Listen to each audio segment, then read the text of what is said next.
The sitting is resumed.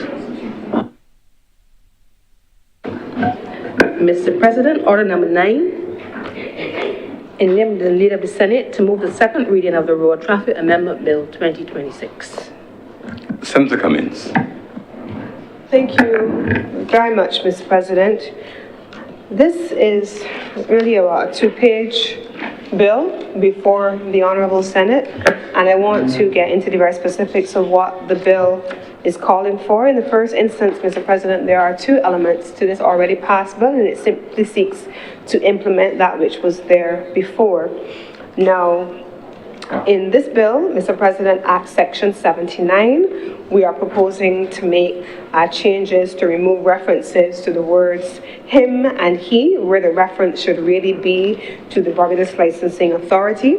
Secondly, there is the deletion of the reference to the road traffic fixed penalty order in order to create a link between that section pertaining to the recording of demerit points by the licensing authority and Section 121, which sets out a number of offences committed by drivers of vehicles. Secondly, Mr. President, in Section 121(1), it is proposed for amendment to remove the references to the offences originally stated in the Road Traffic Act, because the proposed order that we have here is meant to increase the number of offences, and it also is meant to empower the minister to make an order relating to those offences to which, in that instance, fixed penalties will apply. The next amendment, Mr. President, is related to Section 121(1), which also speaks about how the order will be implemented. It specifically talks about negative resolution. Ordinarily, I think in parliamentary parlance, you have positive resolution and you have negative resolution. The option that has been taken here by the Chief Parliamentary Counsel is for negative resolution. And Section 122 was then amended to make special regulations subject to that negative resolution rather than positive or affirmative resolution. The bill is before the chamber. We've had an opportunity to review it. I want, for the benefit of the chamber and all of those listening, to get into the why of the amendments. Now, let me start first by saying, Mr. President, that these are not amendments that change fundamentally the existing scope of the bill. They allow us to implement the already existing provisions in the bill, and they clarify how they're meant to be implemented. There are two things, Mr. President, at play here. And if you listened to the Honourable Attorney General in the other place, you would have heard the context for these changes. And why, Mr. President? I, a law-abiding citizen that I am, have gotten one ticket in my life. And I was, I think, an 18-year-old at the time. I was home on vacation. So all these times I have been a good road user. I can see some senators looking at me side-eye. But I got one ticket as a young 18-year-old at home for the holidays from university overseas. And I did not stop at a stop sign.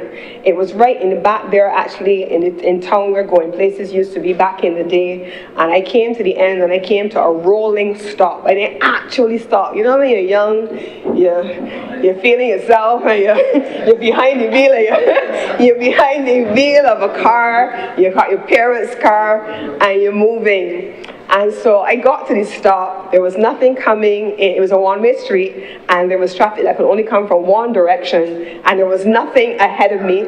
And so I came to a rolling stop.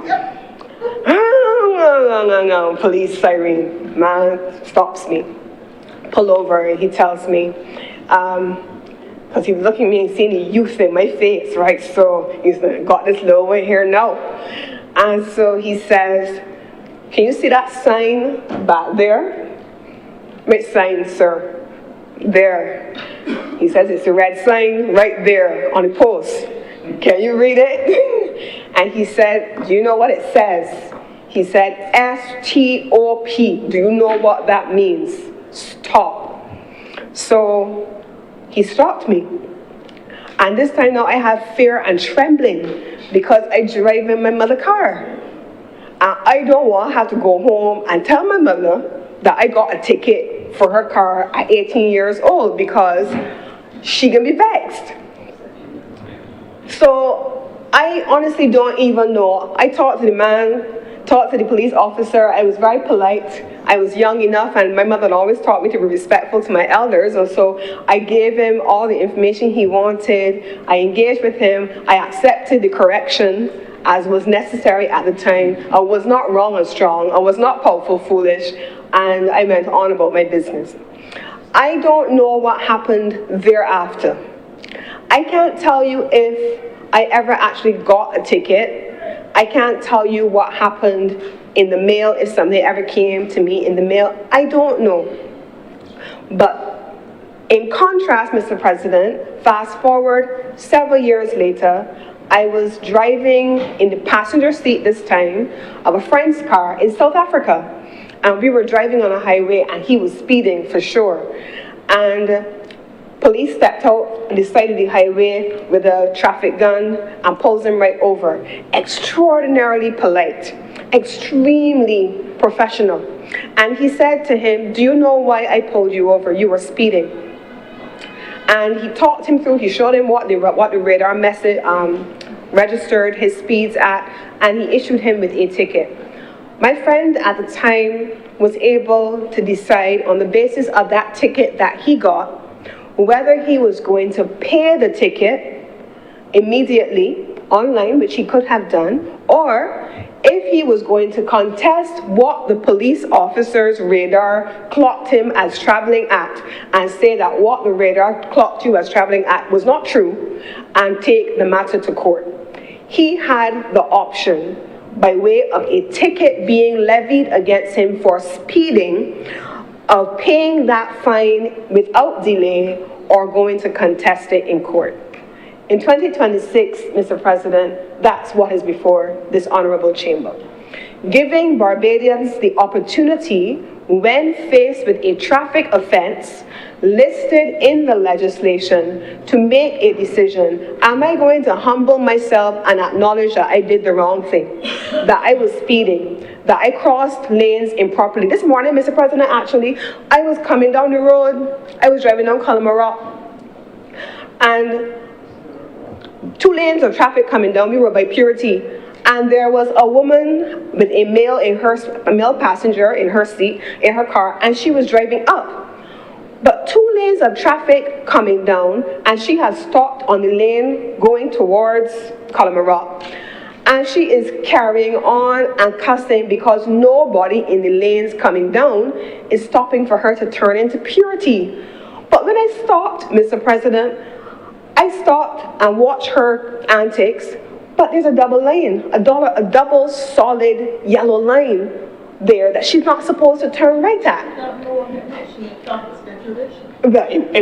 Yeah, maybe she did think it was decoration, but she was willfully and arrogantly trying to break the law, and vexed that people were not facilitating her in so doing.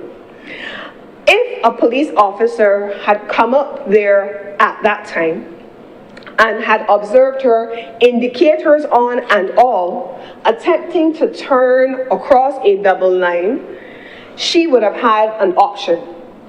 Acknowledge that you were doing foolishness, you were breaking the law, and you were not entitled to be mad at anybody for not letting you across in front of them because you were crossing 2 lanes of traffic to turn into Purity.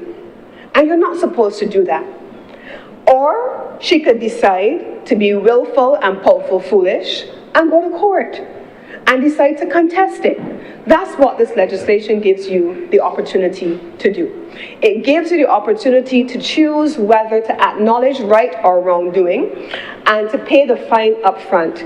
But in instances where whether you are wrong is questionable and you feel that you have a solid case that you want to contest, only then do we go into the court system to have them make a definitive judgment on whether you are to pay a fine or not. Now, that brings me to the second part of this legislation and why this legislation is important. Mr. President, if I, as a young 18-year-old, had to go and stand up in court with nothing else to do with my life at the time because I was on vacation from university and I was home from being overseas, that is one matter. But if I am a professional, if I'm a single mother, if I am a shop owner, if I am a vendor, if I am a Barbadian who has a business to run and I'm a sole proprietor and I have picked up a traffic ticket for an offense, a ticketable offense, and I have to go to the courts, the current system of the courts will not allow me to simply go in and say, yes, no, here is my money, here is my $50 or whatever the fine is, and I want to pay it and go on back about my business. The system means that you have to give up, as it stands now, a whole day sitting in traffic court under the current system, waiting for your case to be called. That's productive time, Mr. President. That is productive time in a Barbados that we say in 2026 has to be respectful not of people's time, but wants greater levels of productivity. That is an anachronistic system that this government is attempting to move away from. So the first point, Mr. President, is that you can choose now if to pay the ticket or contest the fines, thereby thinning the density of the number of persons having to go into the court system. So rather than 100% of persons with tickets going into the court system, it is only persons who want to contest whether they actually deserved a ticket or not going into the court system. That reduces the density, takes the burden off of the traffic system, and allows for persons to get on with their lives. Now, the third layer of that, Mr. President, is how do you then deal with persons who are accumulating multiple tickets? I have seen instances under the current legislation in the way that it is structured without the demerit system being in place, which is the second layer that is now being addressed, where persons commit traffic offenses, sometimes horrific traffic offenses, where lives are lost. And we've seen instances, especially in public service vehicles, where lives are lost. And when you look at the record of this driver, they have hundreds of accumulated tickets, but they're still driving. Owners know this, and they're letting them still drive their vehicles. Operators know this, and they're still driving their vehicles because they presume that until such time as they get around to having a court day in the traffic court system, with all of the backlog that is there, they will just continue doing what they feel like doing. This system now introduces a demerits system. It says you can do wrong some of the time, but you can't do wrong all of the time. That's really what the legislation is saying here. It is saying to people that wrongdoing, like the woman who was driving up by Purity this morning and vexed with people, is not something that this country should be sanctioning. It ought not to matter who does it if you think you are entitled to do the wrong thing versus somebody else. If it's wrong, period. And if you are so clear in your mind as to what wrongdoing is, my mother always used to tell me, know for yourself first. My Sunday school teacher always used to tell me, you take the speck out of the mote out of your eye, Nurev, before you attempt to take the speck out of somebody else's. You cannot behave poorly and speak about others and their behavior. So we have to be able now, in this legislation, to hold people accountable. The days of persons accumulating racks and racks and racks of paper by way of tickets and still driving on the nation's roads and causing damage to life and limb really have come to an end with this legislation and the introduction of the demerit points. What it also does, Mr. President, is it allows, if you get a certain number of points demerited from your license, your driving record, like in other jurisdictions, including in the United States, where many Barbadians come and they go and they travel and they rent a car, they get to Miami International Airport, they get a car, they pick up a car from in the car park area where they have all the rental cars, and they drive out to the airport and boom, they're gone, and for the entire time that they're there, they've rented a vehicle and they're driving. So, Mr. President, you can't continue to drive with your license intact if you have racked up a certain number of demerit points. There will be a point, just like when you are in the United States driving, where your license will be revoked. This legislation allows for us to do that. So one, it establishes the ticketing system, it strengthens the penalties, it establishes the minister setting those fines, those penalties by order, and it establishes the demerit framework, but it also takes important strain off of the court burden, off the court system. So that's really what this two-page legislation and its amendments are about. Is this the sum total of the overall reform of the road traffic system? I would probably have to say it can't be. There are any other number of things that we expect that through the Ministry of Transport and Works dealing with the transportation system that we expect that they're going to come along the way with. So what is expected here now, Mr. President? The Ministry of Transport and Works has indicated that there's meant to be a public education campaign so that in very simple terms, people understand what is being done. It simply means, one, you are protecting people's time. Two, you're protecting people from having to waste time in the court system. How many times, Mr. President, when you want to go to a doctor, you're going to the doctor, especially some doctors are in here, and you spend your whole day sometimes in the waiting room, waiting to be seen, or hours waiting to be seen. I remember certainly with my GP, and my GP has been my GP since I was 16 years old. I'm a creature of habit. So once I lock in, I lock in. So we've now built a relationship whereby if I have an appointment, especially my annuals, I will call. His nurse knows me. It's known me since I was 16. And they will say, all right, Lisa, we're running a little bit late today. My appointment is supposed to be at X time. Don't come yet. We'll call you maybe 30 minutes out, ready for you. And they will call me because if they're running behind, I don't want to waste time sitting in the office when I could be doing other things. Or alternately, I will go early in the morning. But the point here, Mr. President, is that when we build relationships, especially over long periods of time, we come to figure out how to save time because we're so used to going in other places where we have zero control over the time that we spend. And there are people who may not have as stellar a driving record as I do, and who may have had experiences in traffic court, unlike me.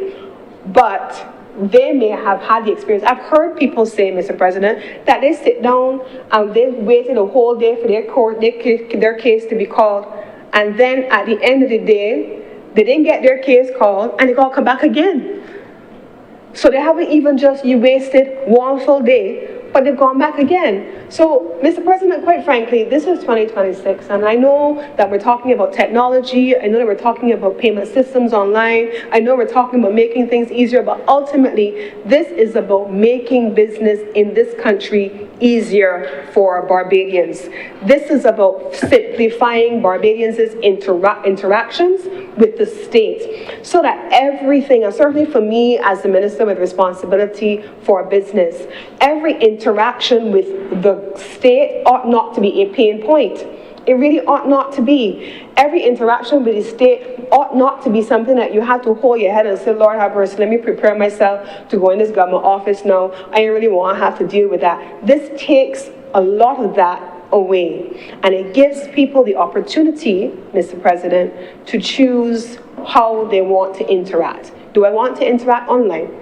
Do I want to save my time and not argue and claim right when I know I'm wrong? And if I want to claim right because I know I'm right, then I will go to the court and I will navigate the system in that way. And so, Mr. President, this is the two-page amendment before this honorable chamber. It is intended to create greater law and order on our roads, to instill greater discipline, to be able to manage with efficiency the administration of justice on the roads, as well as in our court system, to lend itself to judicial efficiency gains, to allow for administrative flexibility, and also to align with the best practices that we see in other jurisdictions when we travel.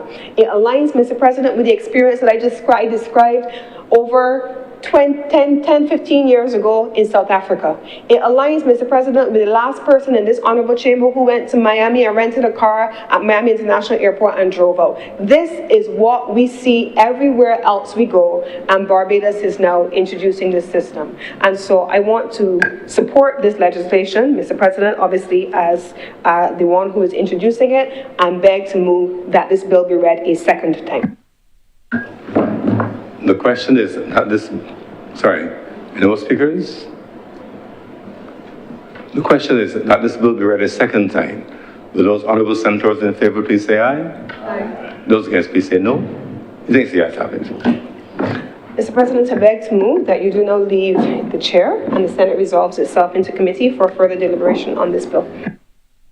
The question is that I do now leave the chair and the Honourable the Senate resolve itself in the committee for further consideration of this bill. Will those honourable senators in favour please say aye? Aye. Those against please say no. You think the ayes have it.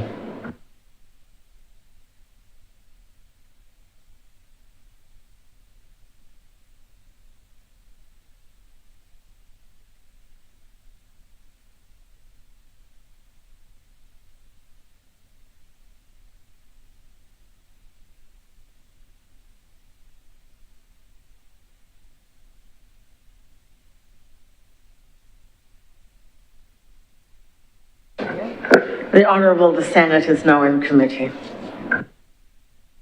Madam Chair, clauses 1 through 4. Madam Chair, I beg to move that clauses 1 through 4 stand part. Question is that clauses 1 through 4 do now stand part. Will all honourable senators in favour please say aye? Aye. Those against, would you please say no? The ayes have it. Madam Chair, I beg to move that you do now report to His Honour the President the passing of one bill in committee. The question is that I do now report to His Honour the President the passing of one bill in committee. Will all honourable senators in favour please say aye? Aye. Those against, would you please say no? The ayes have it.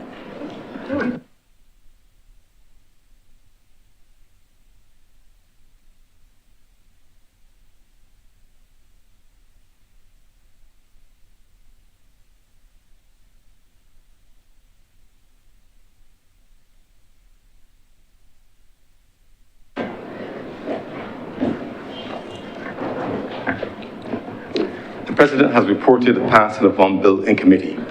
Senator Cummins. Mr. President, I beg to move that this bill now be read a third time. The question is that this bill be read a third time. Will those honourable senators in favour please say aye? Aye. Those against please say no. Methinks the ayes have it. Mr. President, I beg to move that this bill do not pass and be cited as the Road Traffic Amendment Act 2026. The question is that this bill do not pass and be cited as the Road Traffic Amendment Act 2026. Will those honourable senators in favour please say aye? Aye. Those against please say no. Methinks the ayes have it. This bill is now passed and so cited.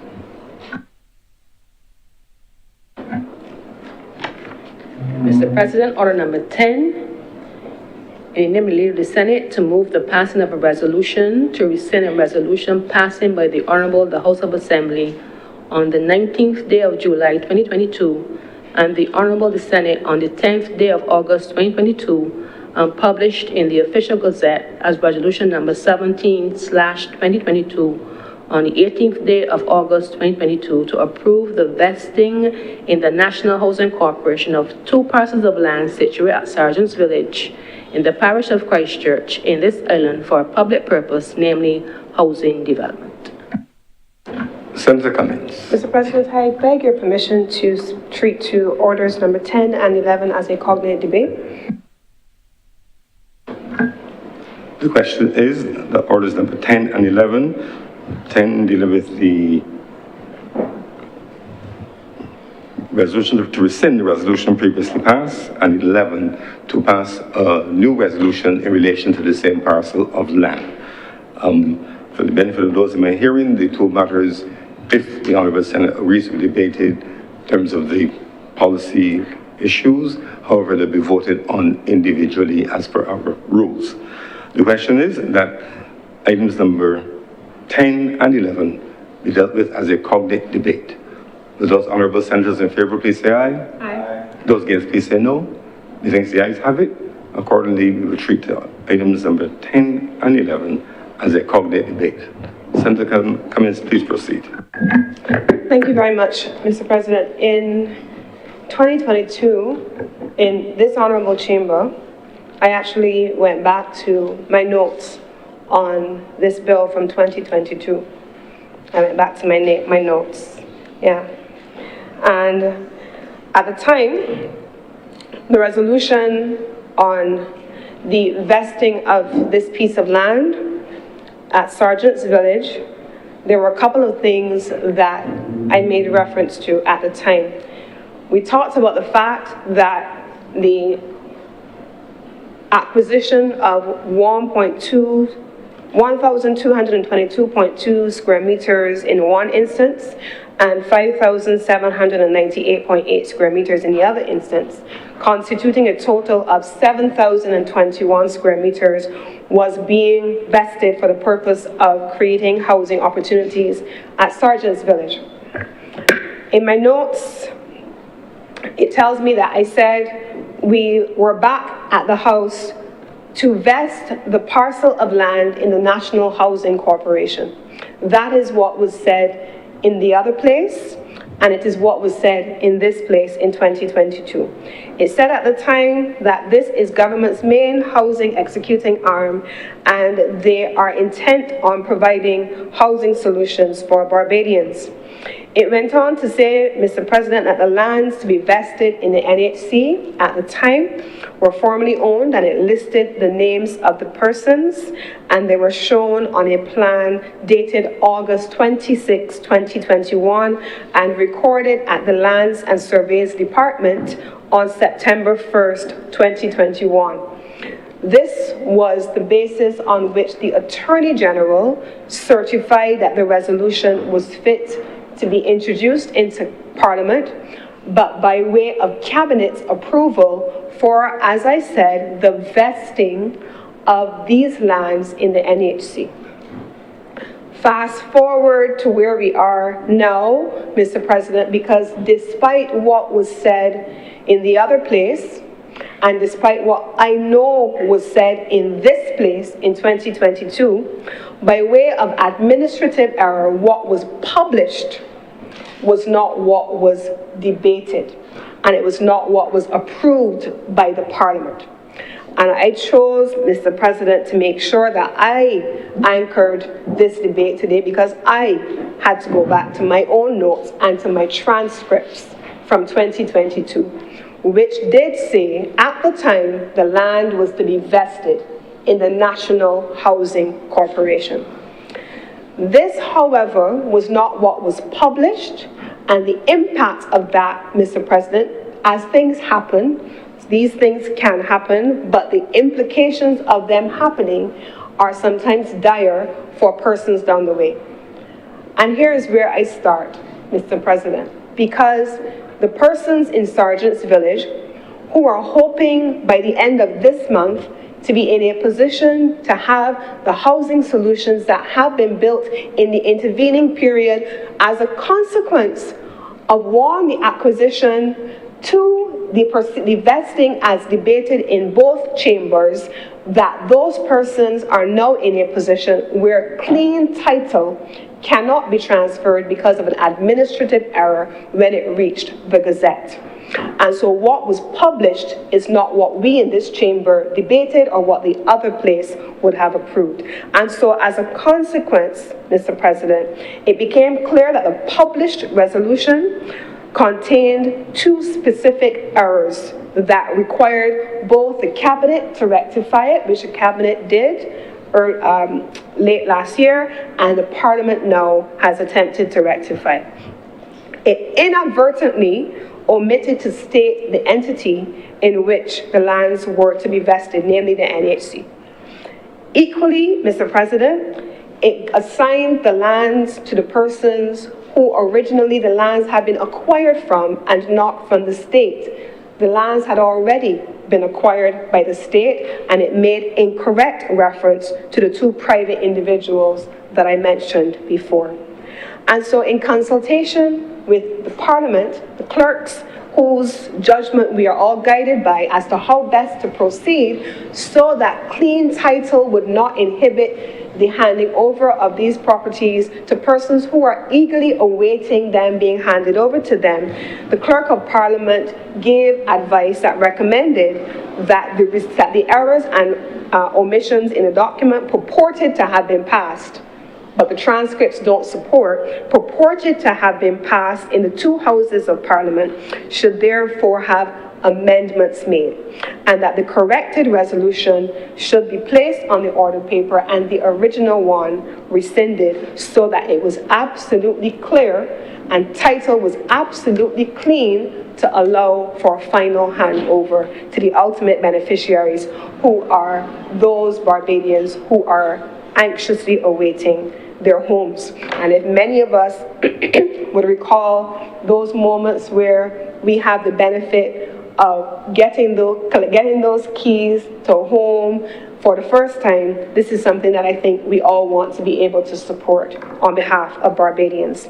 And so what the Parliament, what the Chamber is being asked to do today, Mr. President, quite simply, is to correct that administrative snafu and to be able to, one, rescind the original resolution and correct it for the record so that the conveyancing, the lawyers, and all of those persons who understand what goes into conveyancing are in a position to transfer clean title over to the beneficiaries of this project at Sergeant's Village. And I certainly am looking forward to being able to say that we have contributed in this Senate chamber to those persons having that benefit. And so with these very few words, Mr. President, I beg to move that this resolution do not pass.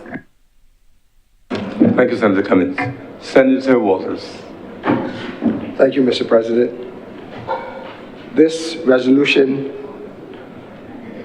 gives me the opportunity to deal with an issue that has been discussed in the lower house and now meet the media this morning, where, Mr. President, the senior minister of government is saying that there has been a fantastic job from Hope. Hope Inc. is an entity that was created by the Barbados Labour Party government about 4 or 5 years ago, and it decided that its mandate was to construct affordable housing for Barbados with renewable energy solutions, etc. It was part of their plan then, and this is what the government has said, that with a system in building 2,000 homes a year.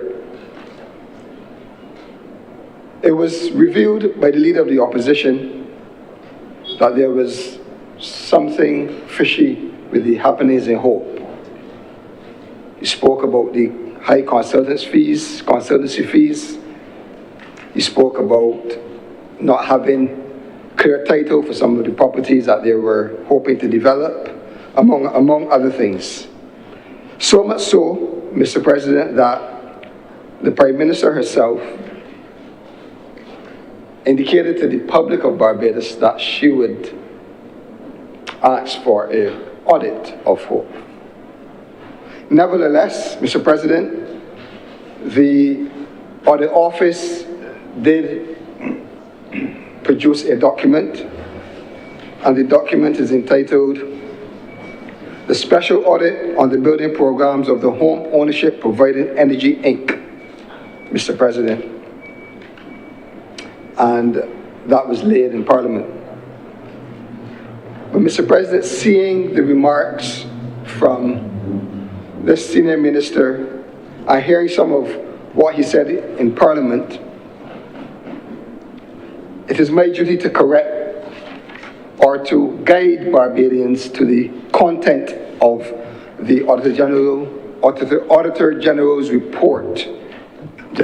Just for clarity though, how does this link to the resolution before us? Is Hope an entity involved with this resolution? Well, Mr. President, it has to do with housing in Barbados, and we know that the Hope Inc. is tied to one of the key metrics for this government in terms of producing housing. So I thought, same way it was being afforded the opportunity to be debated in the other place, I assume, Mr. President, that I would have the same attitude as it speaks to housing in this country. It would be relevant if you link it with the resolution. So far you've risen, you said you want to speak about COVID. I just want you, for the purity of the process, to tie it in a bit.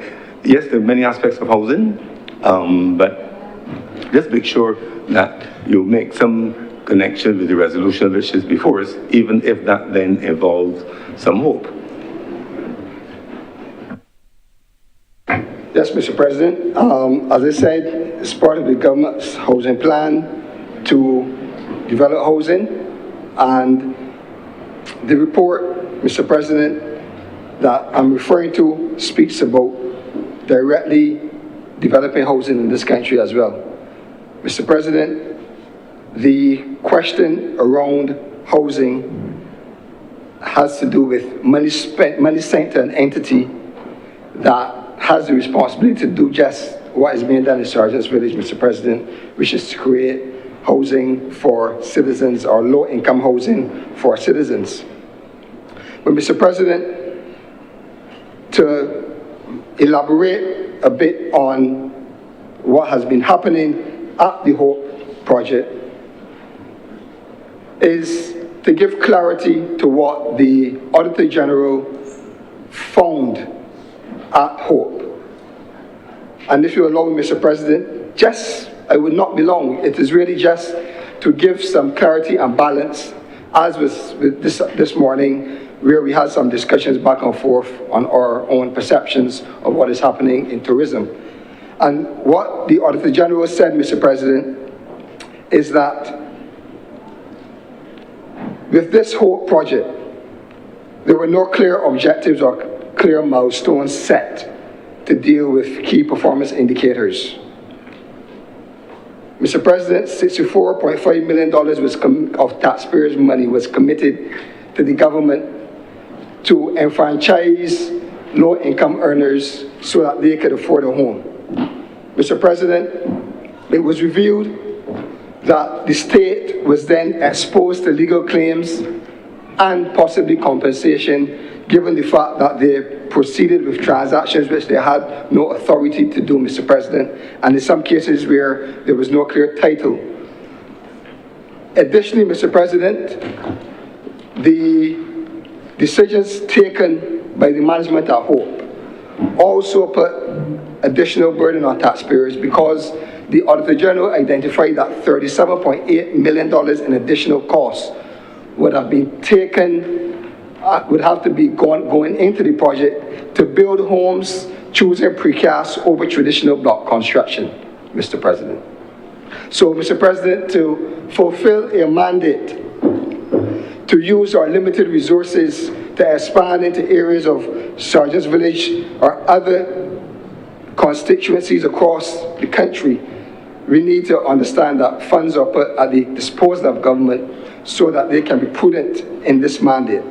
It is amazing, Mr. President, that this is so fundamentally important, because one of the core mandates of Hope was to provide housing for persons that earn less than $4,000 a month. And that, Mr. President, was adjusted by the government to $6,000, which meant that they did not even provide the housing at a financial level that an ordinary man can obtain the house, or woman, Mr. President. So, Mr. President,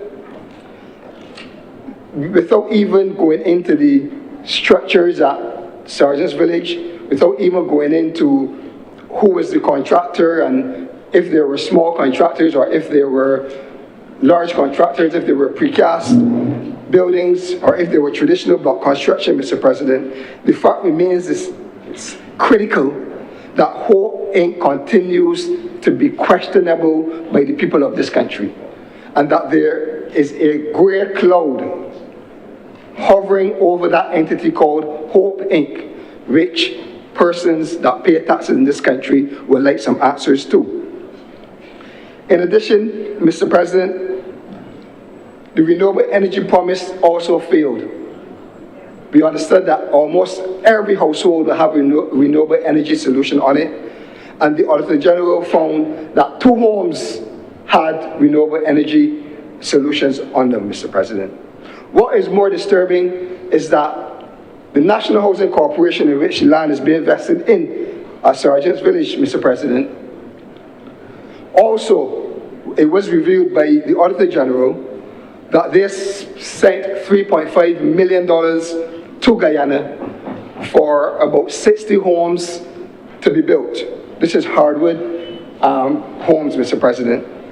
And Mr. President, the arrangement was such that there was no performance bond in place, and that the supplier that was chosen had no experience to perform at that level.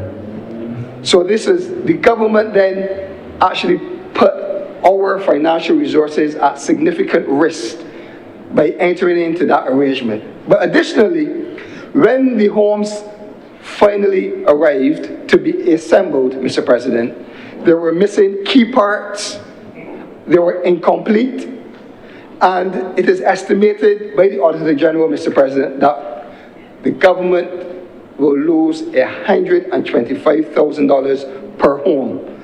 In this case, it means that the government would not lose, but would have to pay through the taxpayers of this country an additional $125,000 for every home that is assembled here that was purchased from Guyana under the National Housing Corporation. And that loss, Mr. President, is actually accounting for $43.7 million if this government continues to go on the trajectory of building those homes and importing those homes and assembling those homes from Guyana, Mr. President. So, Mr. President, the record of this government in housing is nothing to be proud about. It is very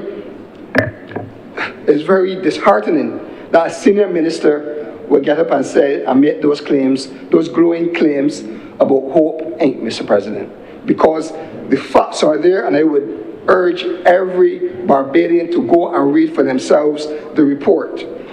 Further, it is of great concern that for every year that Hope has been operating, there has been no financial audited reports provided to the House or to the public of this country, which means that Barbadians have every right to be skeptical about what is going on at Hope Inc.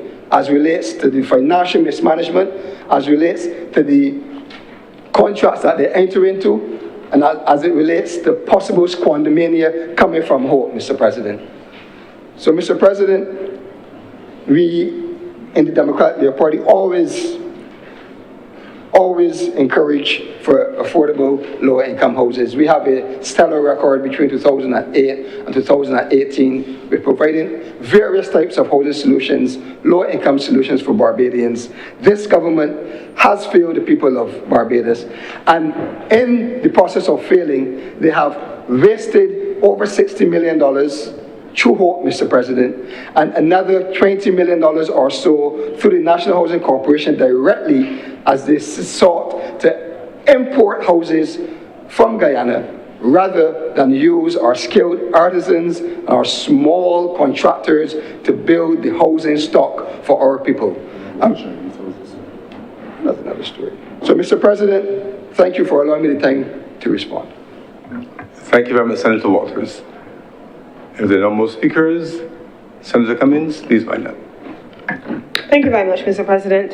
And I want to attempt very briefly I want to attempt very briefly, and briefly is going to be the word, to respond to Senator Walters, who did not even attempt to collide with the resolution except to say housing and the word Sergeant's Village on two separate occasions. But I can assure you that on receipt of a full report from the Auditor General, because if memory serves me well, the report that has come in has been sent back for some additional information to be supplied so that there is in a position to have not just the Auditor General's report, but the report that the Prime Minister did speak about in the other place as an investigation. And I expect that, having promised it, as the government of Barbados has done, it will be delivered. And with these few words, Mr. President, I beg to move that this bill be read a second time. I beg that this resolution do not pass. The question is that resolution number 10 to rescind the resolution previously passed by both the Honourable House of Assembly and the Senate in 2022 in relation to the vesting of land in National Housing Corporation at Sergeant's Village in Christchurch for housing development, that this resolution do not pass. Will those honourable senators in favour please say aye? Aye. Those against please say no. The ayes have it. This resolution is now passed. Order number 11, in the name of the Leader of the Senate to move the passing of a resolution to approve in accordance with Section 5 of the Crown Lands Vesting and Disposal Act Cap 225, the vesting in the National Housing Corporation of a parcel of land, the property of the state, situated at Sergeant's Village in the parish of Christchurch in this island for housing development.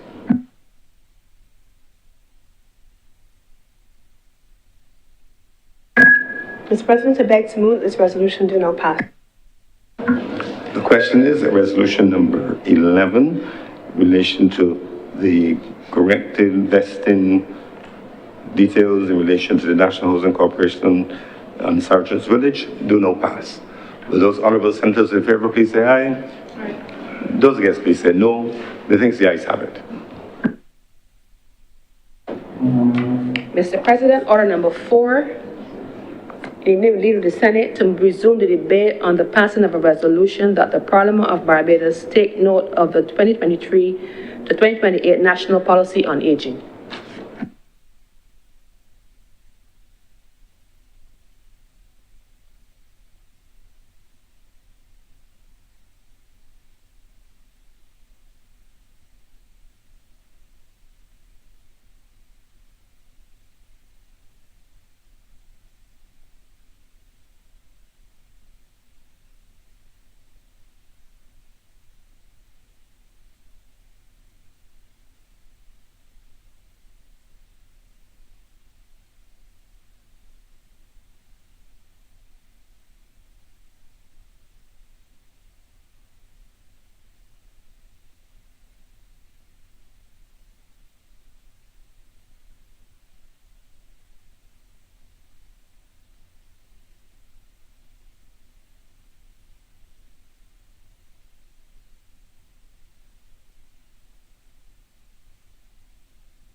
Senator Warren. Thank you, Mr. President. And we started debate on this resolution a few weeks ago, and it was led off by the Leader of Government Business on the aging policy of aging for Barbados. And these debates, I do believe, gives us an opportunity to project into the future as to where the country is going and look at the type of legislation and the framework which would be necessary for this country going forward. And we are looking at dealing with an aging population. In Barbados, we do have quite a few we have a history of actually celebrating almost on a monthly basis a centenarian. And we do have the tradition where our Governor General, as it was in the past, and now currently the President, visit those persons and share in that and those occasions. I do believe that at one point in time we had from St. George, who was 114 or 113. Right, James Sisnet from St. George, 113 years, St. Luke. And in St. John, we have a centenarian who I believe celebrated her 108th birthday just a few weeks ago.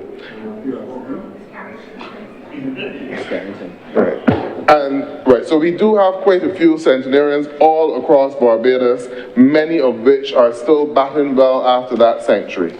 But we need to look at the demographics across the country. So in looking at the policy on aging which was done and some of the recommendations, it gives us scope to really address some issues regarding active aging in Barbados and aging with dignity in Barbados, and also creating the security framework for our elderly to actually still contribute to the society and be cared for in their golden or silver years. So, Mr. President, I rise to make my contribution to this debate based on the policy, but it gives us an opportunity, Mr. President, to speak generally about some of the things that we've been observing in this country as it relates to our elderly. Now, many of us I had the privilege of taking care of a great-grandmother who died at 94. After my father died, my brother and we were her sole caregivers for my great-grandmother. She lived on her own because she preferred to live on her own up until she could not, when she had to be taken into the hospital, and unfortunately she never returned from the hospital. And I would always regard that as an experience that I wish I could live over.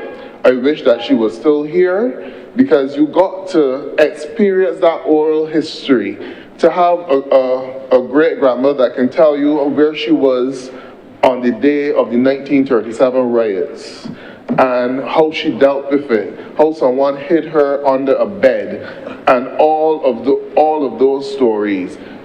She, even at 93, she still had a very good memory, and she followed what was going on the call-in program. She followed what was happening in politics.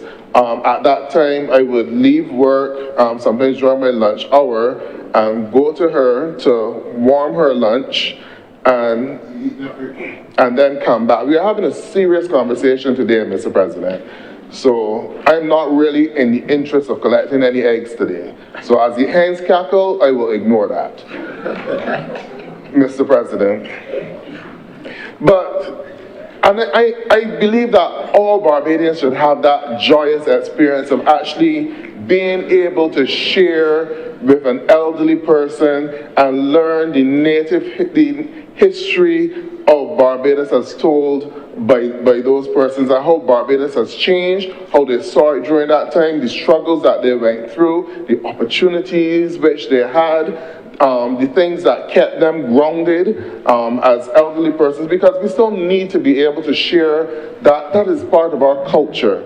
And we need to provide opportunities where our elderly persons don't feel as though they need to be pushed aside or they don't have anything to contribute to society. But that is our lived history and culture which need to be shared. And how best to share it by reminiscing with those persons and hearing their stories and their experience.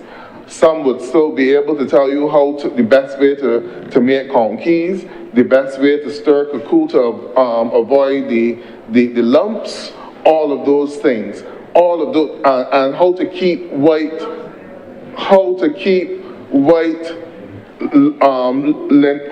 clothing pearly white. So. With the blue soap and putting them on the juking board, and then the mesh that you would have outside, and doing all those things. Many things that a lot of our young people don't do. If tie does not work, we discard it. Correct. If tie does not work today, we discard it. Correct. So, but that is all part of our history and the value of having our seniors living amongst us and participating in our communities. And that's why to have a policy on aging which speaks to active aging and also speaks to persons aging with dignity is important. And looking out for the environmental structures that are needed, the family and the healthcare support structures which will be necessary, the financial support and legal support structures which will also be necessary. Because as we age, things change for a family. And from the policy which we have before us, a lot of research was done into the demographics of Barbados. And it does outline that the majority of our population is over that age of 65. So that means that many of us will probably be in households or close to persons with our parents and grandparents gradually reaching the age where they need to be cared for. And then the idea of a grandparent is also changing because you also have to deal with that concept as well. Before you look at a grandmother as the hawker with the basket on top of her head, going, waking up at 6 o'clock in the morning to go to the market. But now you have the savvy grandmother who can use the iPad just the same as you do, who can use the phone and the WhatsApp. And of course, yes, you will still have persons like my mother who still have difficulty with the with some of the remotes. Who have difficult, so you have two different types of grandparents now that we have to deal with, because all now I'm having a challenge getting my mother accustomed to the Fire Stick remote that has the circle instead of the arrows. So therefore we need to have a society. Therefore, we need in our society be able to deal with both types of grandparents and elderly, and allow our elderly to be able to live and not to be dependent on other persons, to have as much independence as possible in their later years. Structures would need to be put in place in order to facilitate that, because there's the other side of it now, where as you're growing older, the NCDs are also increasing, which the report outlined, that more and more persons are developing stroke, there's hypertension, and then there's also dementia as well. And we live in a Barbados where there are a number of persons who are actually caring for an elderly person with dementia. And oftentimes that is not easy. And it would mean that if you have 3 or 4 siblings, that usually one of the siblings have to give up work and other responsibilities and take on the responsibility of caring for that parent who may have dementia, who may be suffering from arthritis and may be bedridden and can't get around, because there's dementia, but there's also high case incidence of arthritis as well, which are causing many of our elderly persons difficulty in moving around and being able to manage their lives. There's also Parkinson's disease as well. Many of these things are not easy to deal with. And even if you try to keep the person within the household, it is sometimes hard, and it's something that requires 24-hour support. So as a country, how do we go about assisting those families who have to provide that support? I know that here in Barbados, we have the National Assistance Board, which does provide a good service for a number of years in having persons go to the houses during the day to do some of the domestic work around the house and also to take care of some of those elderly persons. But there comes a time that you need to go a little bit further. And what I would like to see happening in the country is that instead of families having to make that decision to take their loved ones to the district hospitals or to a nursing home, that the first step is provisions made that the family can care for the individual at home. Because in that environment, they will get the best care possible. But it also comes with some caveats as well. Now, I mentioned that you have a sibling who would have to give up their job. I believe that we need to come to a stage where we recognize that the state may need to find a way to compensate that individual, because oftentimes the other siblings may not have the means to compensate that individual, but they still have their children to take care of. They still have their personal needs to take care of. They still have their home and maybe even a mortgage to pay. But it is important that the mother or the father or even a brother or sister is cared for. So I do not think it would be beyond the means of a government of Barbados, any government, to put within the care of the elderly provision that in a situation where the person will be cared for in the home, that the family member who takes on the responsibility to provide the full-time care for that person, oftentimes on a 24-hour basis, be compensated.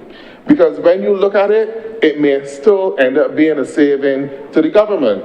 Because if the alternative would be to place that person in the geriatric hospital, which the majority of the time the care and the expense falls at the government, right? You have another bed that is available to someone else who may need it more in the geriatric hospital. And you have a loved one that will be cared for within their family. And oftentimes, when an elderly relative goes into a geriatric hospital or elder care facility, they give up. It seems to them as though their family has abandoned them, even though it's not that the family has abandoned them, but the family has reached the end of their ability to actually care for them in the home environment. Because you also need to recognize that caring for someone also has a psychological toll on the caregiver. And you also need to make provisions for that as well in any policy dealing with the care of the elderly, so that you provide avenues and opportunities for this caregiver, one, to be compensated, two, for have mental health days so that they can have a break from that actual care and take care of themselves. Because we do know of some situations where a family member may have been taking care of a sick individual, but then the person who's taking care of the sick individual is the one who actually dies first, because they neglect themselves over that period of time, right? And exactly, they break down, it is depressing, it feels as though you have to give up your life, that you don't have anything else to do, it is just this. And then sometimes in that situation, they may also take out their frustration on the rest of the family or the individual that they're caring for. So you need to have a holistic approach to how we deal with this and put steps and measures in place that the person can be compensated, that provisions are made for their mental health and their physical well-being, and that they have a support structure around them. You can still have the persons coming in from the National Assistance Board and other agencies participating in the care of that person. So that is one recommendation which the Democratic Labour Party freely offers as we consider this policy on aging. Given the 11th hour and the timing, we may very well be the administration which will implement the policy.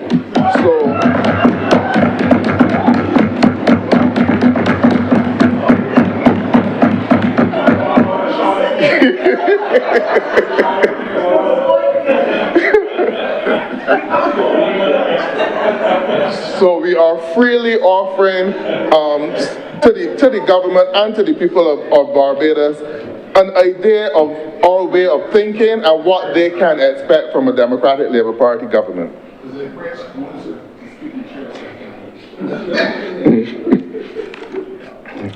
But, Mr. President, in looking at aging, we want to also age with dignity.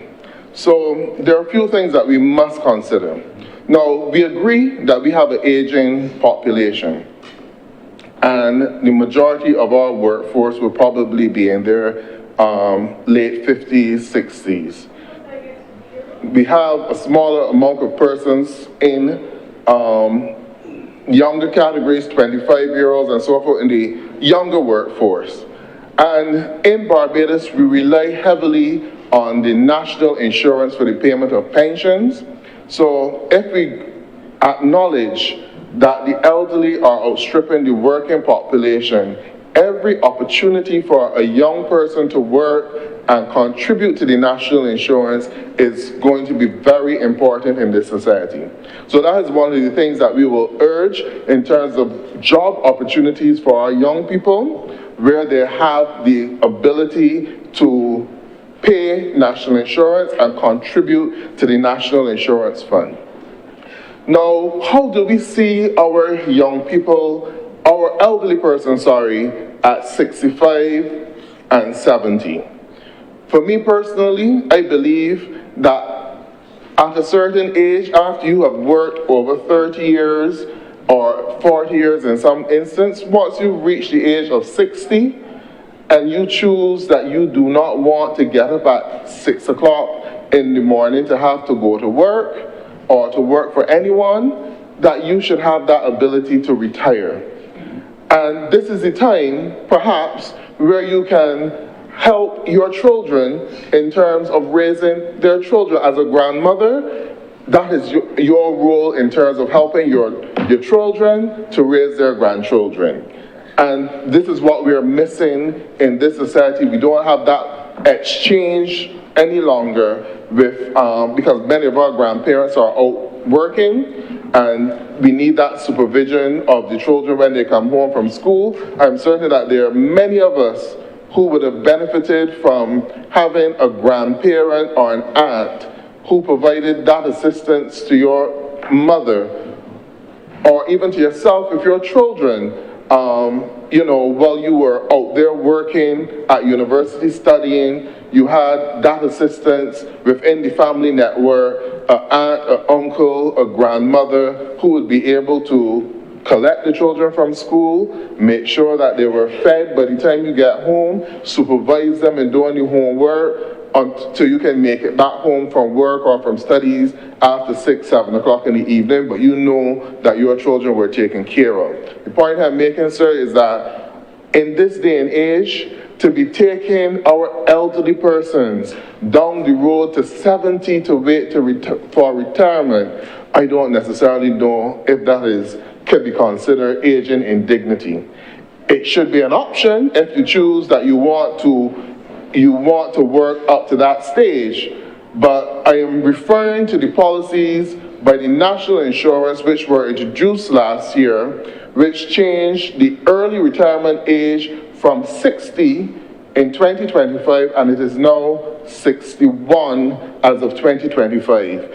And then we know that there is a plan for that early retirement age to rise to 62 in 2028 and 63 in 2031. And then for the pensionable age to move from 67, where it is currently, to 67.5 in 2028 and 68 in 2034. And with you have the option to retire, to work longer up until age 70. If a person chooses to work up until age 70, that's their choice. Where I differ is the point at which you can start early retirement. And I believe that in allowing people to age with dignity, that ability to retire early at age 60, we should look to try to maintain that as much as possible as a country, and not to take our pensionable age so far down the road that we're going to 68, 67, 68. I believe that that is taking it a bit too far, because at the same time you recognize that aging population, but the non-communicable diseases are increasing. You have more people suffering from arthritis and all of those things, who you have to look at how can they actively function in the workplace. Someone who, if the rain falls this morning, they know they can't make it to work, or if they make it to work, they have a bad day. And you expect that that person would have to be struggling in a work site. We don't know what they're doing. All of them would not have a comfortable job where they sit in an office, but some may actually have to have jobs where they actually stand on their feet for the entire day. Right? So the only alternative should not having to go to a doctor and hope to be medically boarded. If persons can retire early, allow them the dignity to do so, and I'm certain that you will get more out of that individual after retirement, because we are seeing a number of persons retiring or a couple years before retirement actually having a stroke or dying and not actually making that retirement. So we would want for persons to be able to retire with a bit of dignity, to still be able to have some life and some youthfulness in them and energy that they can get around and enjoy the retirement just like anyone else, and also actively contribute to their families and society, so that we can have Q on a Thursday, on a Wednesday, Tuesdays and Sundays, whenever they choose to. But Q on a Sunday is church. Q on a Sunday is church, and lunch after at church. Right? But have active aging for our elderly. And the goal that there's such a thing as a silver economy. So we're coming to that. If we allow more of our elderly persons to retire early at 60, we have to find recreational activity for them to do. Because they will be at a stage where they're still active, they're still able to drive around, they're still able to walk around, they're still able to get out and socialize. So you can be having morning brunches and craft parties, all sorts of things for our elderly. Tea parties in the evening if they so choose, cuckoo days, or cassava parties, whatever they want to call it. But the point is that you will have a booming silver economy. The eggs now getting addled, Mr. President. A booming silver economy in this country. And that is something that we should look forward to. And not only that, but you have, going back to the period of COVID, the pensioners carried a lot of families during that time because their pension was secured and it was guaranteed. And if you have persons who are getting a secure and guaranteed pension, they will be able to invest and spend a little bit more around, and may even be investing in their grandchildren and any business ideas which they have, or their children's business ideas, and spending on recreational activities for themselves, doing tours, going to the restaurants, going to the bars, taking part in church events and activities, and also giving back to society. An opportunity for our elderly to give back more to society. Because you have retired teachers who may still be able to give back to their society by offering lessons or reading programs to the children within the community, or provide mentorship to some young people, persons within the community. All of these are things that can be done with an aging society if we allow our people to age actively, with dignity, and not to be restricted by working to 68, 67, when all that you can do on claiming retirement is to find a chair to sit in and watch Days of Our Lives, or Beyond the Gates as it is now. Beyond the Gates now.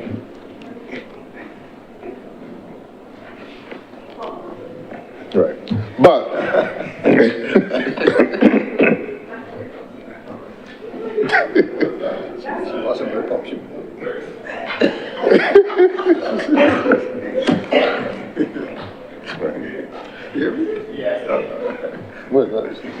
right. But Mr. President, that is all part of active aging. And we need to find opportunities and avenues. A lot of our elderly persons are getting into the gym. They're the ones that you see on mornings on the road or in the evening. They're walking. I don't know if the hot pot is still a major trend for the elderly. They don't just go there, but you know that hot water with arthritis does wonders. So I have been told.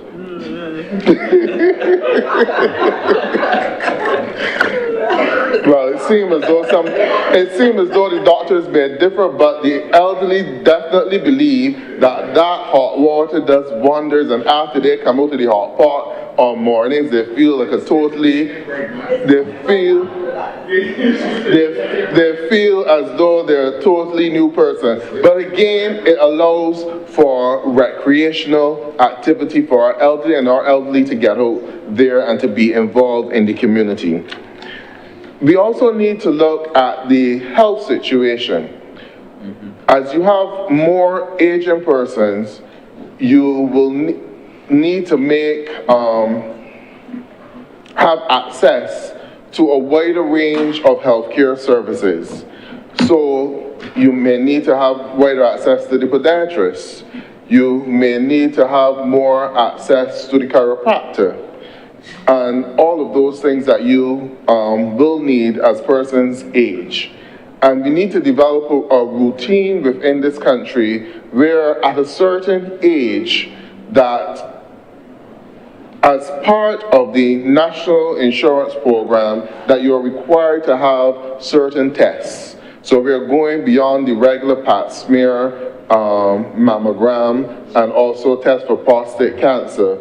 But you need to include in this, I would hope that we can get to the stage, but the doctors may laugh at me, CAT scans and possibly MRIs. But if you're having such a challenge, no, with getting the regular patients to have these services.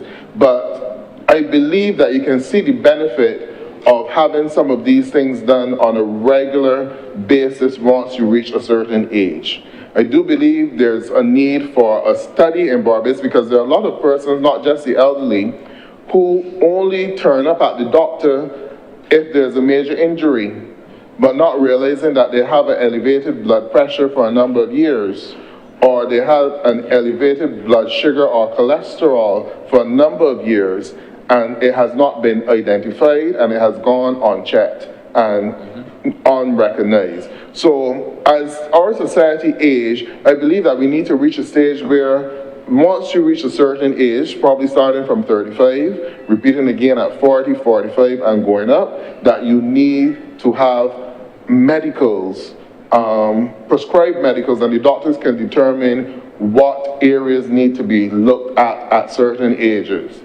In terms of tests for colon cancer, all of these things need to be included in routine medical examinations for a country such as Barbados with an aging population, so that you can detect some of these illnesses before and at a stage where they can be treated, so that if someone is developing diabetes, hypertension, high cholesterol, that you can bring the appropriate intervention before the stage where they need to be on medication, because if you catch it early enough, exercise program and changing the diet may actually work to bring it back under control.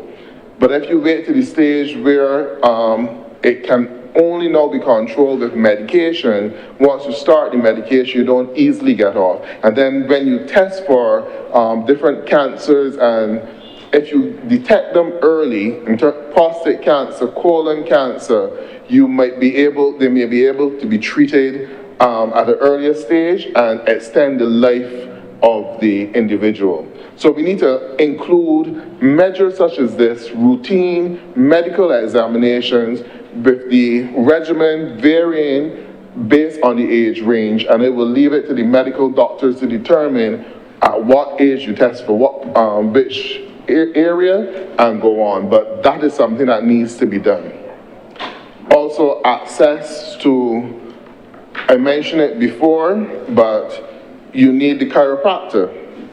Because you wake up one morning, you have an ache and a pain, and the only thing that seems to work out wonders for you is getting that adjustment by a chiropractor. Things like that we need to put into expanding the number of areas which offers this service and let it become a part of the regular routine. Even simple things such as a massage might also make a difference to a number of persons. When you have different ailments, a massage, or beyond the regular exercise, but the whole holistic way of living your life. All of these are things that we need to put into place to make sure that we have an aging population, which is not necessarily a population that is ailing, but a population that is thriving and active. So, Mr. President, the next area we would like to look at is the legal and the financial responsibilities. Now, in some instances, with some elderly persons, you have a difficulty with them accepting or giving over control to others. And in some cases, it is very difficult for a person who is in the early stages of developing dementia and other areas. This is where now you need to get a power of attorney for the individual, and you need to the family needs to make decisions on behalf of that individual. And it's oftentimes not easy to do that because for a good period of time, the person, are still able to challenge what you are doing, not recognizing the situation that they're in mentally with the onset of dementia. So we need to have more counselors available to guide families through this process, and lawyers trained in being able to assist families in this process, and definitely doctors as well, because you can't make the diagnosis without the intervention of a psychiatrist or a doctor actually making the diagnosis. But these are things that you need to educate the population about and have those things available. You will come into situations where a family recognize, look, I am not able to care for this individual in the family household because of whatever ailment they have, but the individual still wants to be in the household, and they end up in the hospital because of a medical reason, and then it's a challenge because the hospital also recognizes, look, this person needs to go into a long-term care facility, but you're still having the elderly person arguing that they can take care of themselves or they can go back to their home, and that becomes a problem. The social worker needs to step in. At what stage is it permitted for the state to step in as an arbitrator in that process and make a decision to determine, yes, the person can either take care of themselves or be provided with the assistance to take care of themselves in a home setting, or B, the individual needs to go to a care facility. Those are tough decisions to make for the family and also for the healthcare providers, who are often in a balance. I'm certain that many of you would have heard stories of patients being left in accident and emergency who really ought not to be there, who should either be at home being cared for by their family or in the district hospital or geriatric hospital. But I am not so, you can't force the person to go someplace where they don't want to go.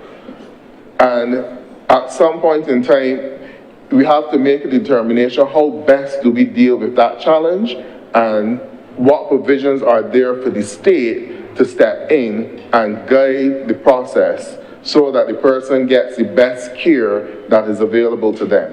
All of these are things, are challenges that people are currently facing now, and as we go into the future with more and more persons developing dementia, you will have more of these challenges with families not being able to care for their loved ones. The financing for the elderly as well. Now, at one point there was this motion or an argument for reverse mortgages to be done in Barbados, which tend to allow for elderly persons to have access to finances which in the current environment they don't normally do. The way how the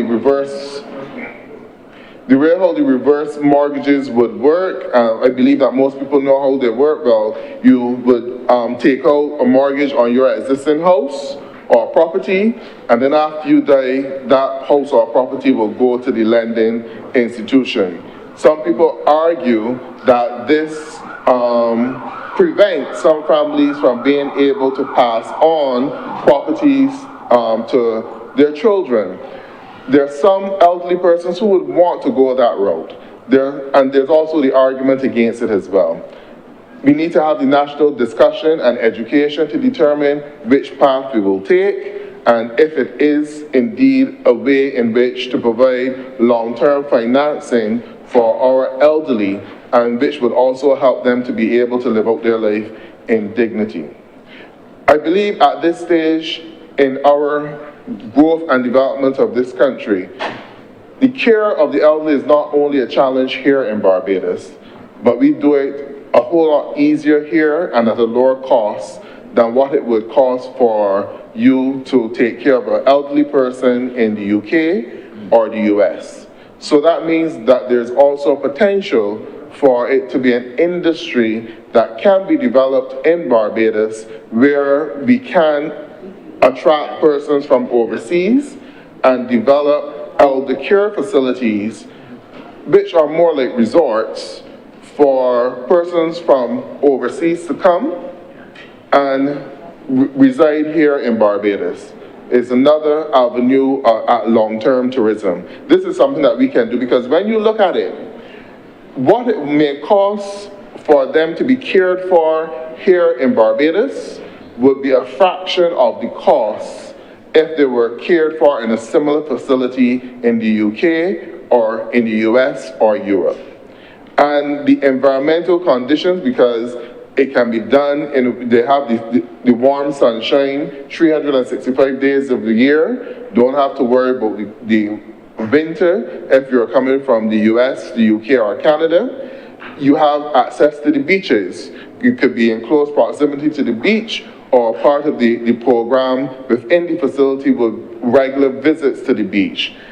It would, and then the general tropical environment which you are in will add to any challenges which you may have, will help you overcome any challenges which you may have. So if it is depression and you are sitting on that beach and you can enjoy the warm sunshine, it will help. If it is an ailment, it will help. So that is also an area which could become a niche industry for Barbados to pursue in offering those services, not just to Barbadians, but from persons from overseas.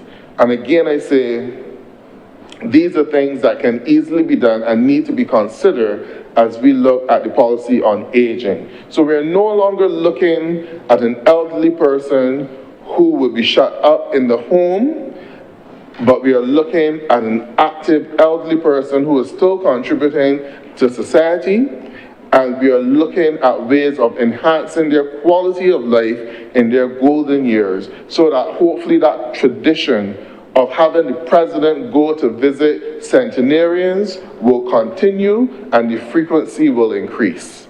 But obviously we will have to get the health of our population at that level so that you can live to make it to that century and beyond. So with those few words, Mr. President, I thank you. Thank you very much, Senator Warren. Senator Dr. Connell. Mr. President, it is my pleasure to rise to add my voice to this bill. Before I do so, however, I want to declare a few conflicts of interest.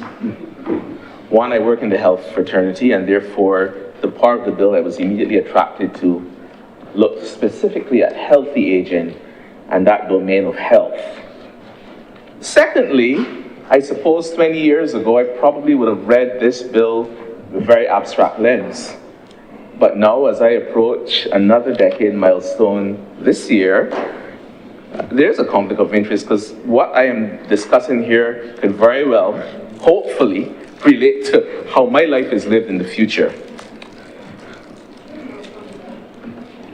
I'm not sure which decade is yet.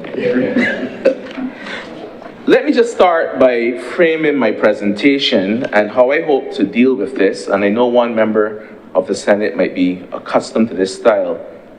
I will give you my general comments on the bill, and then I propose to use a case to describe some of the steps I think an elderly person might face navigating the space, not just the QEH or primary care, but the space, and then potentially identify some gaps that hopefully the bill might address or consider moving forward. So here are some impressive points, and I have to say, I read the bill over the holidays, the policy over the holidays, and I was immediately impressed with the style of writing, as well as the amount of research that went into this. The bill has been very well researched. The policy has been very well researched. Maybe I'm aging as well. The policy has been very well researched, and it's no surprise because I see some of my academic colleagues on the Hill have been involved in crafting it. I was also impressed at the fact that it made reference to international best practice by way of the WHO and other authorities speaking on aging and healthy, active aging. It also mentioned a legal framework, because all these policies need to be embedded or be part of a solid legal framework. And I know that this policy was meant to address other matters outside of health, including elder abuse, as well as elder neglect. And of course, it was driven, and this is obvious from reading the document, by a burning platform, the COVID-19 pandemic, which exposed many gaps for elderly patients or elderly people living in our society, including access to care, access to affordable, healthy foods, as well as transportation and other barriers to an elderly person. So with those kind of introductory statements, I'm going to give you a case now, Mr. President, of a 78-year-old retired principal. So I captured the attention of more members of the Senate. I will say she was a retired principal at a secondary school near to the hospital. And she presents, she presents to her primary care doctor with her daughter, or son, it's irrelevant, at the Winston Scott Polyclinic. This is her first presentation ever to a polyclinic, because for her entire life she's been seen by a private doctor. The reason for the polyclinic visit is because she can no longer afford private care. She's now retired and therefore thought that, this is too expensive, I need to go to access public care, not just as a convenience. Senator Connell, I hate to interrupt you, just some guidance. You haven't cast your fictional character in the context of known locations and so on. You may then want to either change your fictional character or so limit the level of detail so as not to excite any imaginations or guessing games by some as to who the person may be. They may be entirely wrong, but they may still, in the believe that they're great detectives, believe that they've identified Harry, maybe Susie, or nobody. Right. So you may just want to take note of that so that you do not inadvertently create any concern. Let's put it that way. Thank you, Mr. President. And yes, this is a fictional character, but possibly represents a prototype elderly patient navigating the health space. So there are challenges. Many elderly patients are faced making that decision. They can no longer afford private care. They have to attend the hospital or the polyclinic, and it's their first time navigating the space.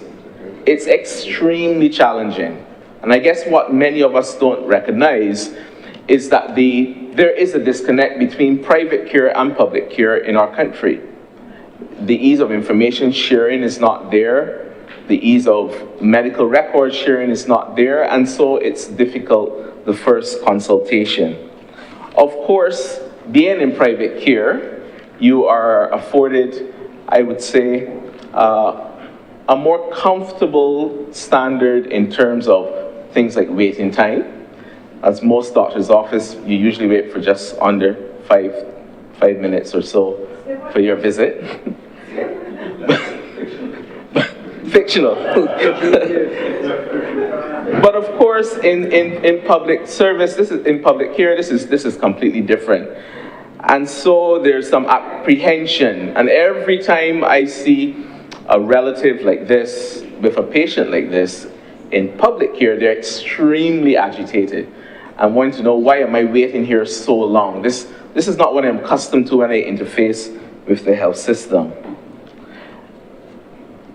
Making it even more difficult is the fact that the health system, I believe, is not designed in its current state or at best design for elderly patients. When I trained in internal medicine 20 years ago, I very much did not expect to be practicing, one could say, geriatric medicine, because a large proportion of patients at the hospital are geriatric patients, and the type of care that is administered and also the way they interact with the health system is completely different. Let me give you an example. So let's suppose this fictional character or person arrives at the emergency room. I heard on the call-in program this morning, someone making the comment that the seats in A&E are not for relatives, they're for patients. So don't expect to come to the emergency room with a relative and get a seat. If you do, that's fine, but it's not for relatives. But many elderly patients cannot navigate a health system without a relative or some other person acting on their behalf and giving information. One thing I have never understood in the hospital space is, why is it that relatives are not more actively involved in the care of patients? I was educated I did some of my training in another place where relatives were on the wards.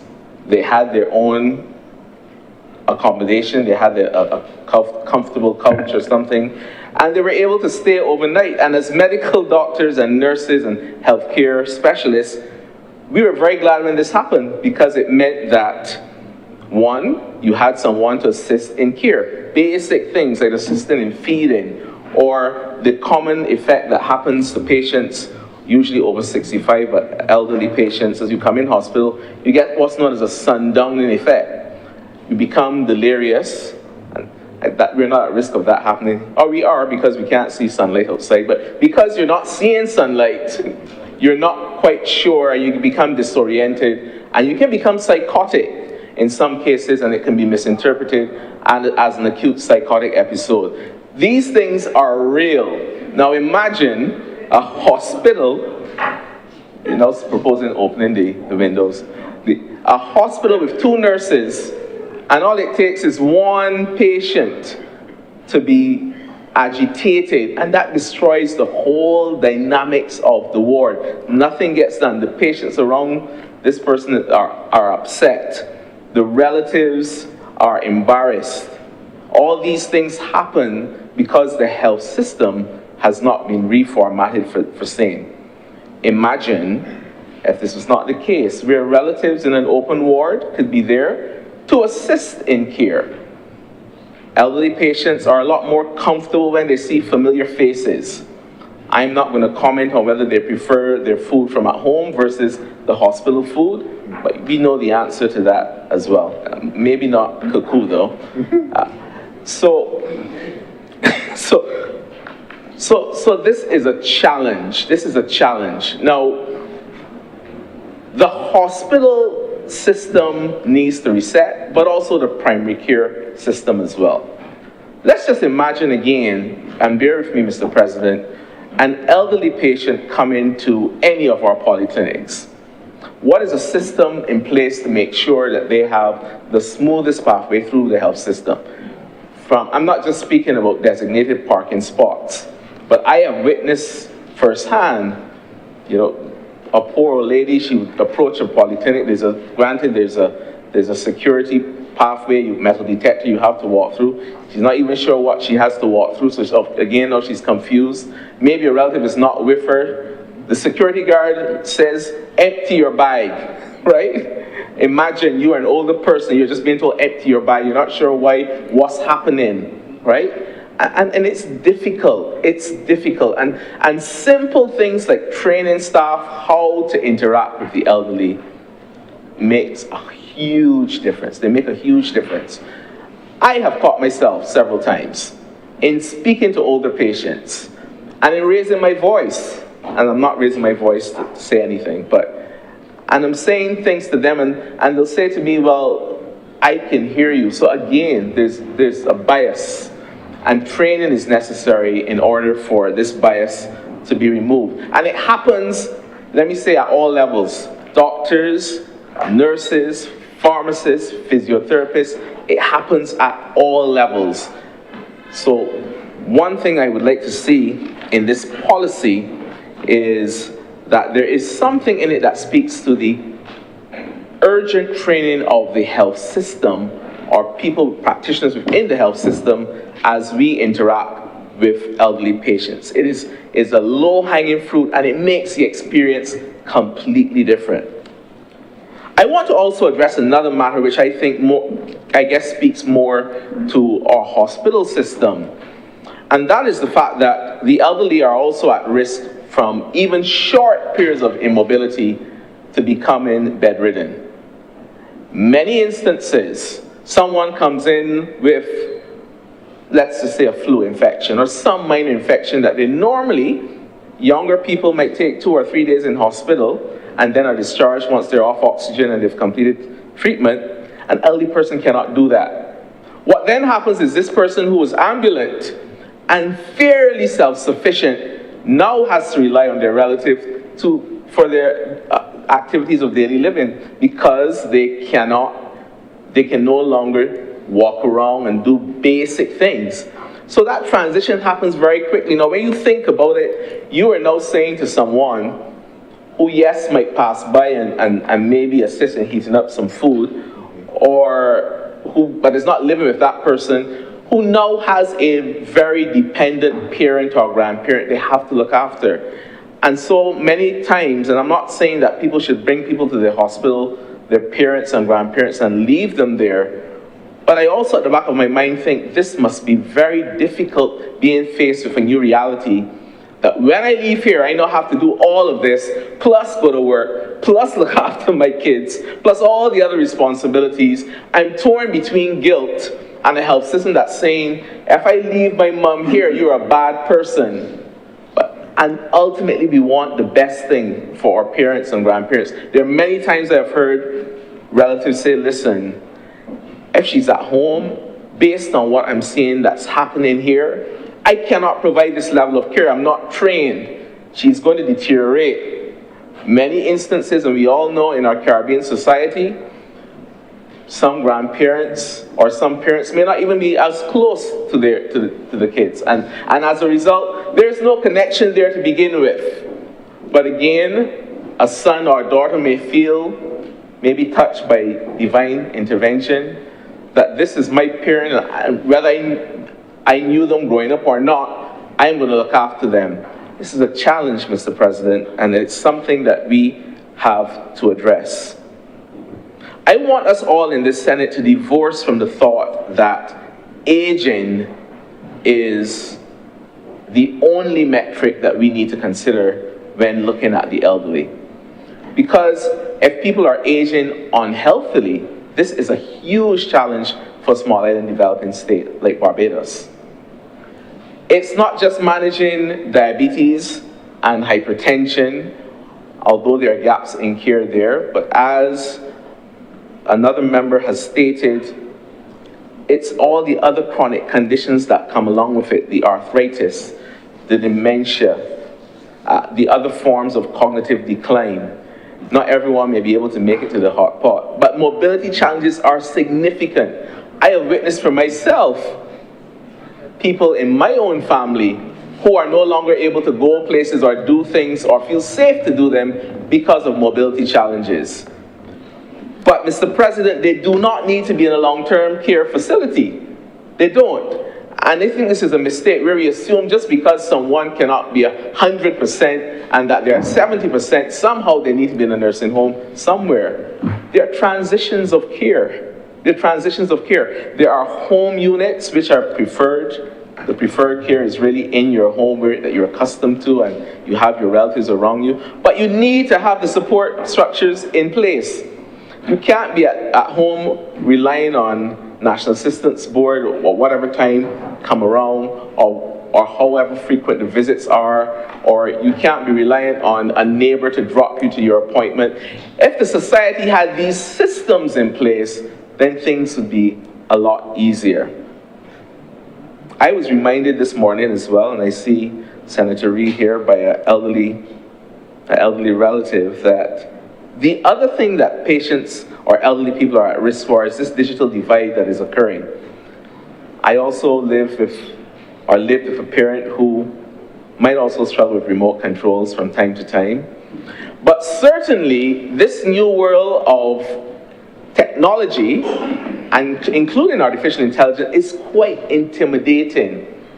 And when we go about our development as a country, and we adopt certain things like maybe cashier-less supermarkets, or reduction in bank tellers because it's more cost-effective for a bank, the impact that has on an elderly person is significant.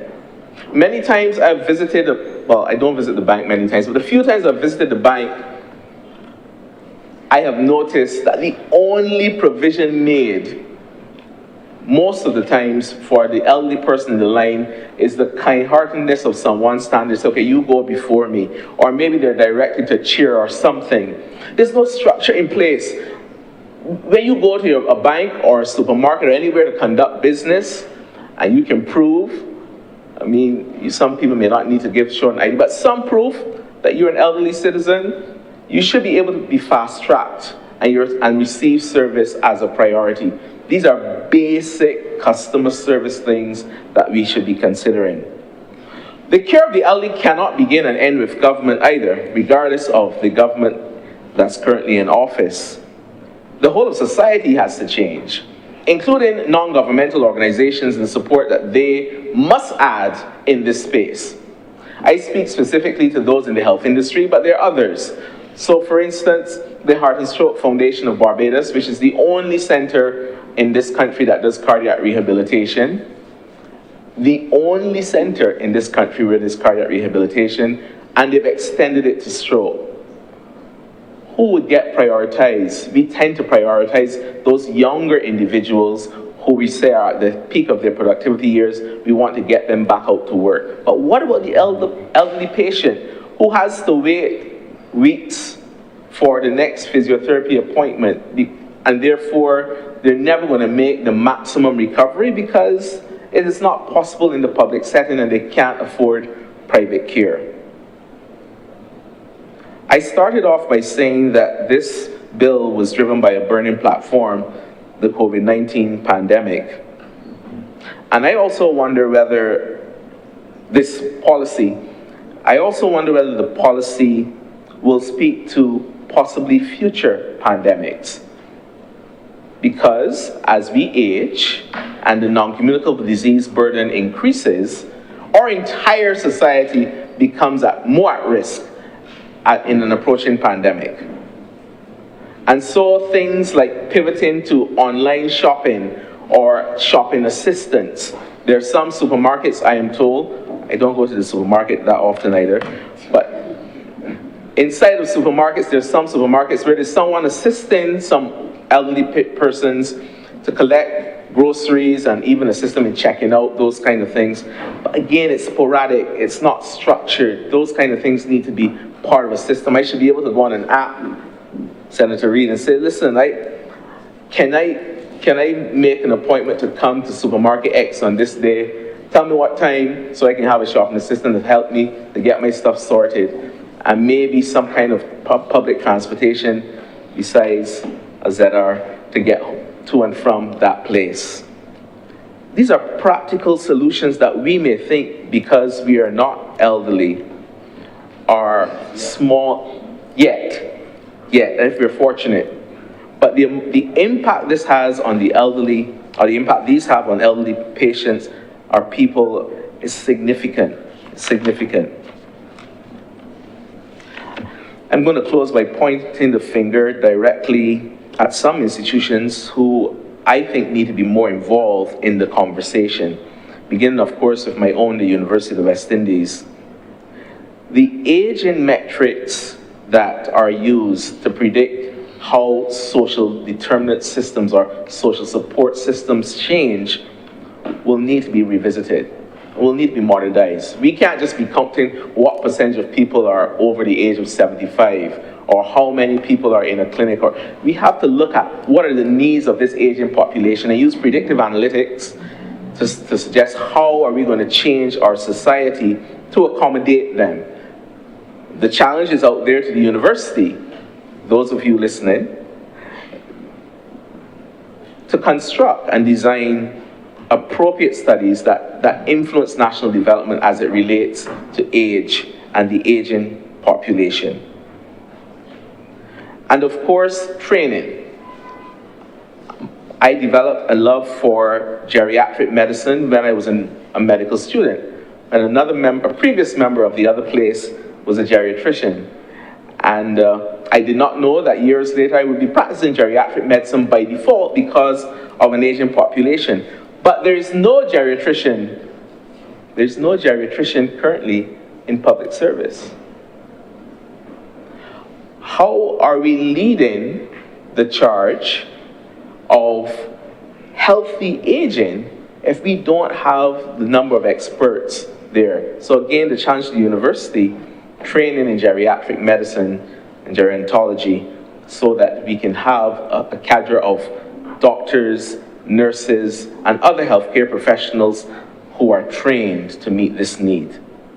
And this doesn't have to be long specialty training, but even short courses could be done to sensitize staff at a basic level to interact, and then top-up courses as we continue in community services. The policy certainly describes a well-written, well-researched, and well-referenced roadmap of getting to where we want to get to in 2050, when many of us in here will be elderly and experiencing life in that part of our journey. My fear, however, is that we miss critical opportunities to identify what are the gaps that we need to get right. Who are the stakeholders we need at the table at this time to implement changes? And more importantly, how will we collect and use data intelligently to forecast changes down the road? And so, Mr. President, with those few words, conclude my remarks. Thank you. Thank you very much, Senator Dr. Connell. Senator, the Honourable Christopher Maynard. Thank you, Mr. President. Mr. President, at this late stage in this session of Parliament, would like to congratulate the government, sir, on a program that it ran during the COVID-19 pandemic. And it was called, I think, Seek and Save. It was, I will not call it brilliant. I will not call it brilliant for one reason, which I will not say, but it was an excellent program.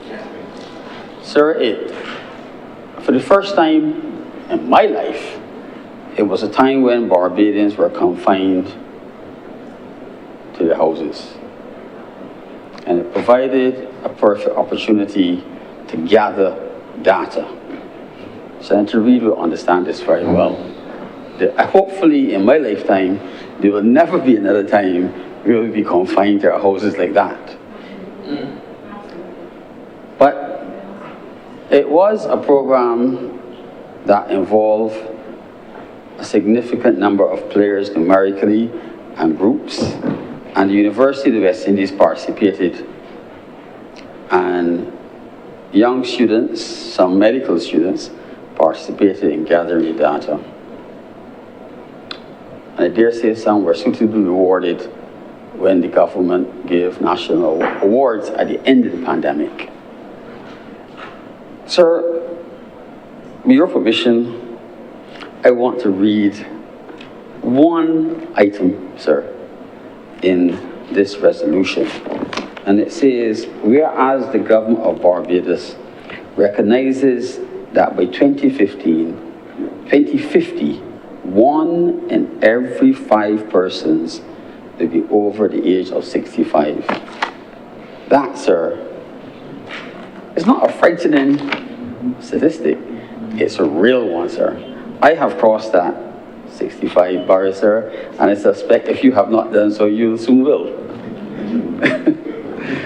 But, sir, it tells the country what we can expect in the future. And, sir, Senator Connell spoke of the involvement of the University of the West Indies in this rather long document that was well researched. And he's right. But it predicts, sir, some things for this country that if you look back at some of the events of this week already might frighten us. Sir, it speaks of the rising numbers in the older demographic in Barbados, 65 plus. But the age, sir, for me, is not the focus. It says that for Barbadians, there has been an increase of 2.3 years in life expectancy from age 60 between 1990 and 2017. That is excellent. However, the healthy life expectancy during the same period has only increased by 1.6 years. So people will live longer, but not healthier. That, sir, is a burden. That's a predictable burden. So while we can be happy that in the future we might live longer, we have to start thinking about how will we provide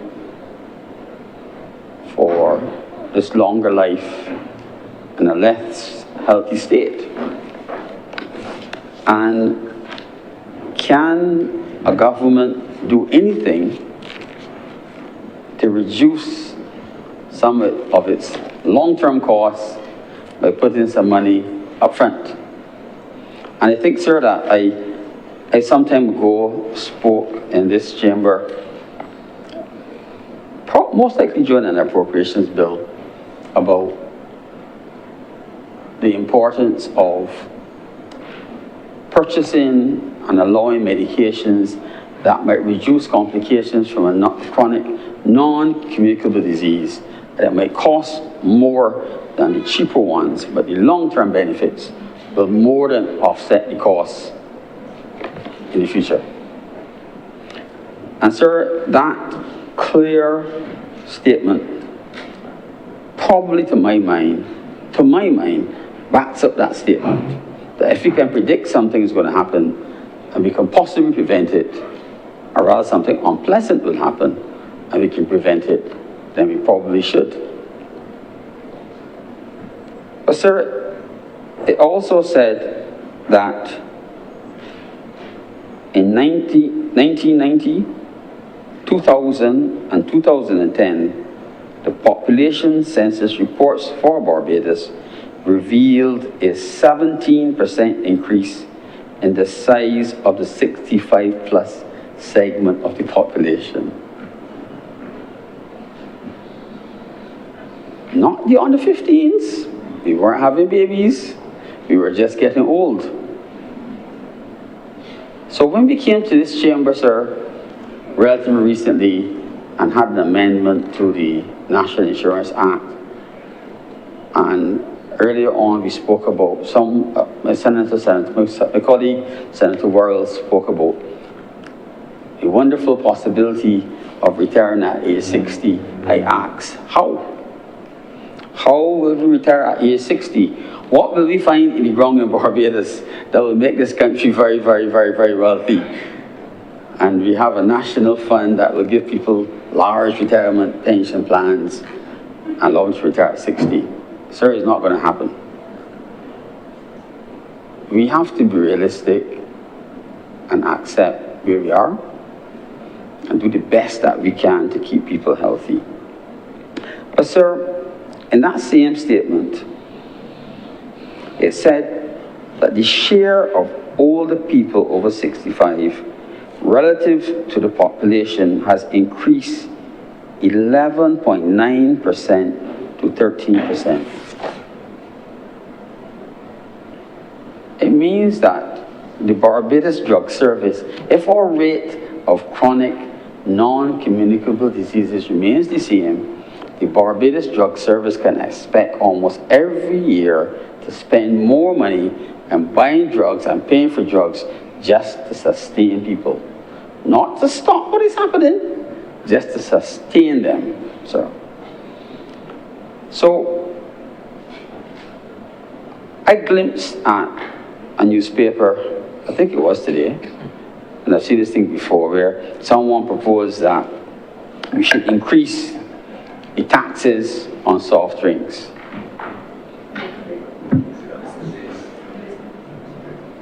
And having read this document before, I thought, well, I wonder, I didn't check to see the name of the person who wrote it, and I wondered, I said, well, maybe that person is thinking right. Because if we know what some of the things that might be causing harm, and we can reduce the consumption, either by force or convincing people not to do it, then we should. Sir, one of my late colleagues, a gentleman called Dr. Tony Gill,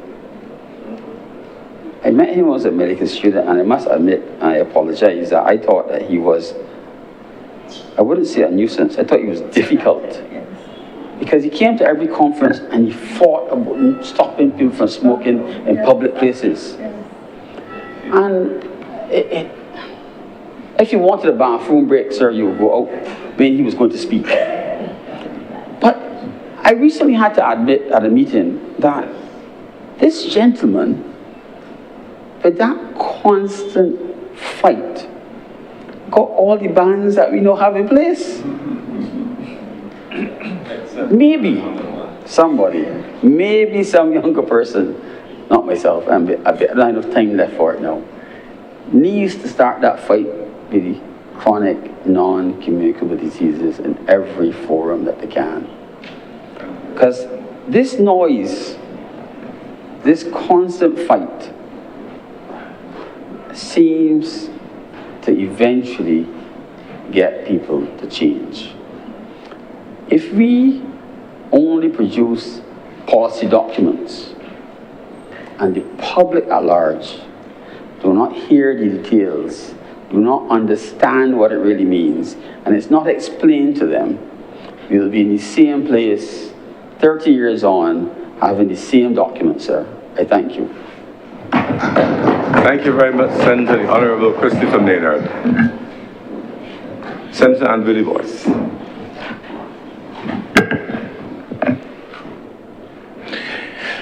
Good evening, Mr. President. Thank you for recognizing me. I stand to support the resolution before the chamber, Mr. President, because I think that the policy attendant to the resolution is critically important at the time that we discuss it. So I would wish to begin by commending the crafters of this national policy on the elderly, because I think it is a comprehensive document that, if followed and if every Barbadian takes heed of its contents, Mr. President, we would be in good standing. There are indeed contained in the resolution and in the policy some stark realities, and some of my colleagues have treated to them. The issues around population and the questions, the general question, Mr. President, about whether Barbados, with its limited resources, has the capacity to carry the extraordinary weight of an aging population and the multiple interventions that will be necessary, Mr. President. Sir, I encourage us, as stark as the reality is, and perhaps because it is stark, I encourage us to treat to the question with maturity and to treat to the question with sobriety, which we have done here today. Because contained in this document and bound up in the multiplicity of challenges that face Barbados in this regard are really quality of life questions, not only for those Barbadians who are aged, but for all of us.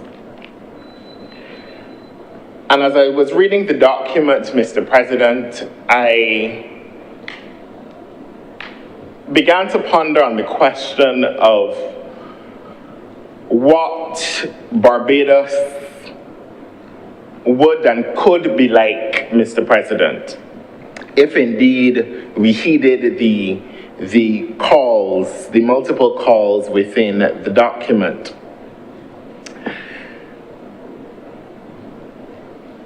Let me say that even in the context of the stark realities around the aged and aging in Barbados, that this government is taking extraordinary steps to alleviate the worries and the concerns of that population and those who care for them, sir.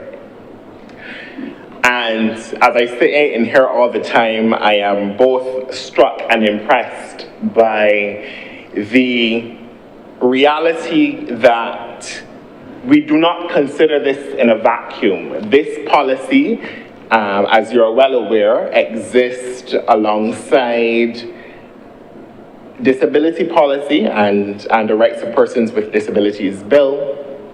It exists alongside broader interventions, Mr. President, in the social services sector aimed at bringing the services closer to the people, and certainly increasing the efficiency of the traditional agencies through an amalgamation of those traditional agencies into a single amalgamated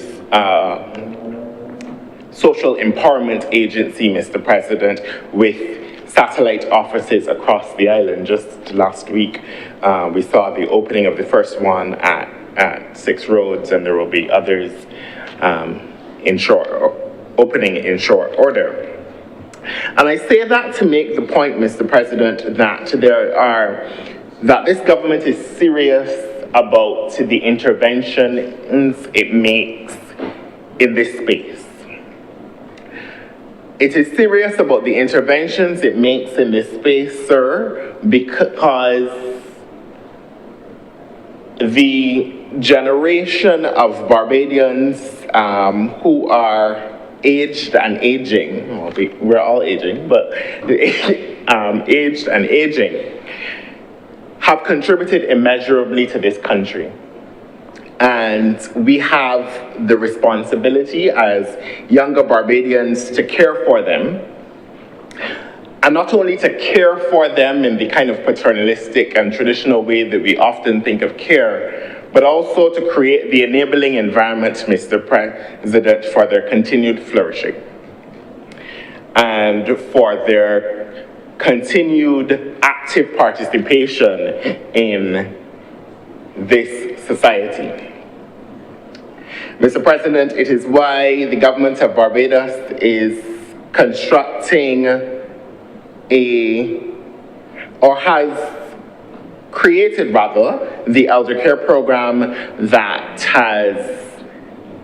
some of my colleague senators have spoken to in this debate. A program that permits individuals to go into homes and to assist, particularly those individuals, sir, who do not have the benefits of persons living with them and actively caring for them and others.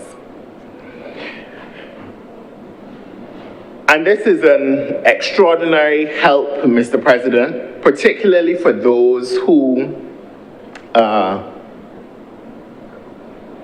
caregivers for persons who are older, because some of us exist in the sandwich generation. I think Senator Dr. Connell referred to it in his own remarks. That generation of Barbadians who are sandwiched between our grandparents and the children that would help to alleviate some of the challenges around population, Mr. President, and the extraordinary weight, I don't want to use the language of burden, but the extraordinary weight that creates for individuals.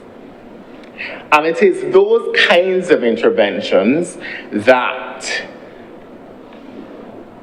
help to fortify the care economy and the scaffolding around care, Mr. President, so as to permit or rather to dissuade individuals from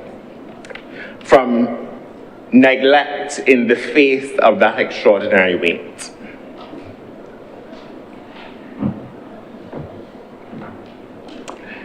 In that same vein, Mr. President, the government's plans to construct a facility at Sterling for the care of, for their care facilities. I don't always like to use that term, but their care facilities for, respite facilities rather, for persons, for the elderly, Mr. President.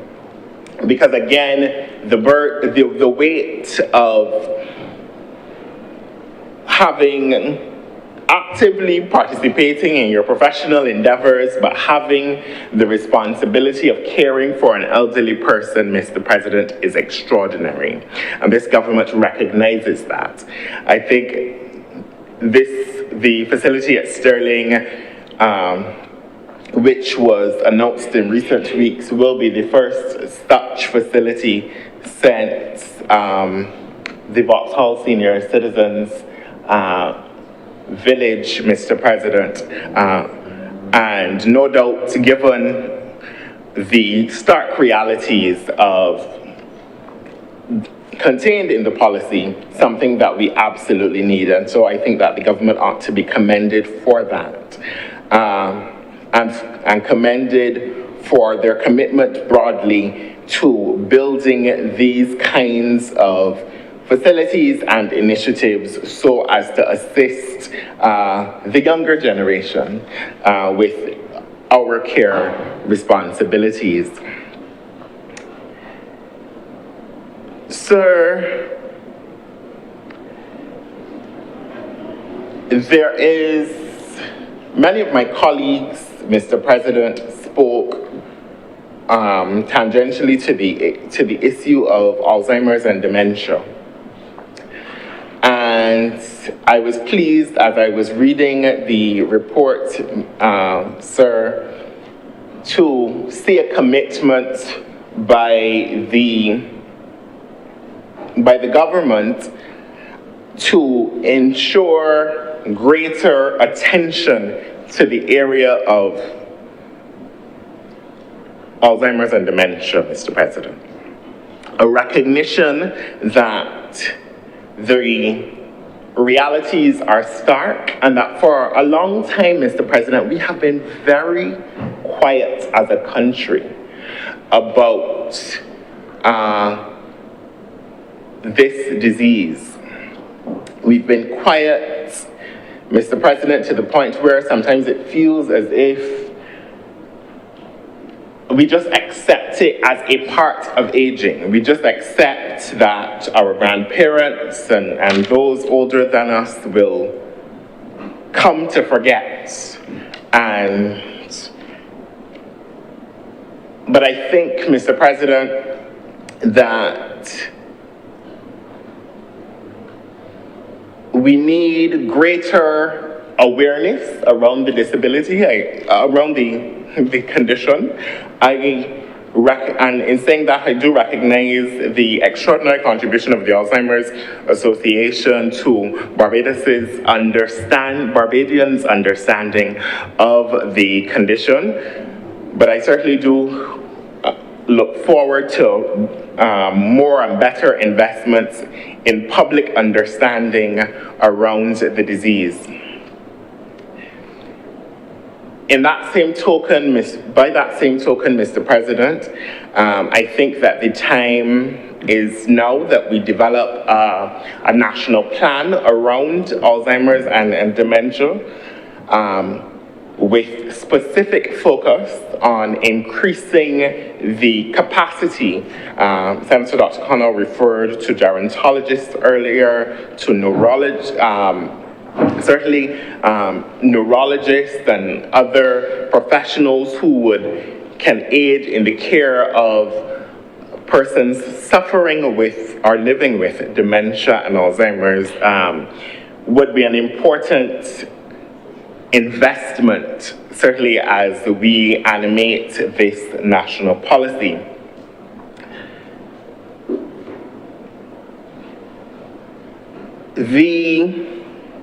And I talk about this, Mr. President, from some personal experience. I've spoken in here before about the extent to which I'm a grandmother's boy, and we recently, just a couple months ago, buried her. And it was, Alzheimer's and dementia was a disease she lived with in the latter stages of her life. And so I happen to know well, Mr. President, the realities of caring for someone with the disease. And I think as a region, but certainly as a country, we need to invest in both the public understanding of the disease, but also in the kind of scientific investment and care for the disease, because it does not appear, I'm not a scientist, Mr. President, but I think the data indicates that it does not appear that it is going anywhere. And so I think we have to match our investments, things like the National Development Scholarship, things like other investments across the health sector in not only care for Alzheimer's and dementia patients, but an understanding of the disease, Mr. President. Because the prevalence, it certainly appears to be reaching an extraordinary amount, and we need to do something about it in a concentrated and implementable way. Mr. President, I wanted to address this notion of the digital divide, and because we appreciate the extent to which the e-commerce activity, the digital environment, is a place that is ubiquitous at this stage. It is everywhere, and persons who are older must indeed participate in it. I spoke earlier about the wonderful interconnectedness of national policy in the social services space, and as we were developing the national policy on disability and the law, we spent considerable time ensuring that there were protections embedded in that legislation and in that policy to ensure that digital services were accessible to persons with disabilities, making the country really and the private sector commit to that accessibility. And it is important, as is evidenced by this national policy, that those accommodations are present for persons with disabilities and present for persons who are older, and that we invest in them as well. So that things like the digital accessibility tools and rules that ensure that a person can navigate their e-banking with ease, or that government services are accessible to persons with disability. I keep saying disabilities. I presume naturally, because there's sometimes a nexus between the two things. But it are accessible to the elderly, because sometimes one of the ways in which persons can keep their minds active and continue to contribute to society is through the carrying out of their ordinary business. And we have to commit, Mr. President, to making these tools available so that government services, certainly our commercial banks, and certainly in the Ministry of People Empowerment and Elder Affairs, we're having a conversation with our commercial banks around this, so that the tools that we come up with in this area and the guidance that we provide will no doubt contribute to the accessibility, continued accessibility for persons who are older. Mr. President, I do not intend to be long, and so I will end by, as I began, by commending the government of Barbados, by commending permit me, Mr. President, to say the name MP Cynthia Ford by commending Professor Dwayne Devonish for their contributions to that which is before the chamber today. I hope, Mr. President, that Barbadians will take the opportunity to read it, to imbibe it, Mr. President, and to live it and to animate it in their interactions with older Barbadians, Mr. President, because their quality of life improves our quality of life. Mr. President, I'm obliged to. Thank you very much, Senator Andrelli Boyce. Senator John King.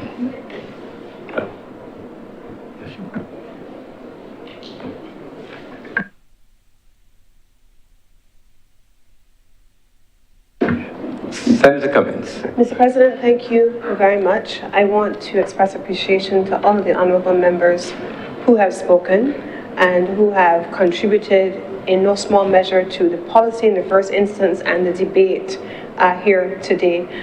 Senator Worrell, in his contribution, made a number of strong points, and certainly I think all of us identify with the idea of a grandmother, a great-grandmother, or elders in our communities, but more importantly, keeping our elders in our homes.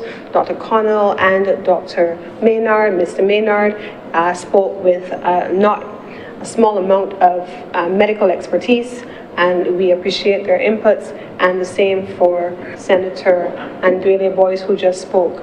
Mr. President, this has been a full day, and with these few words, at this point, I beg to move that this resolution do not pass.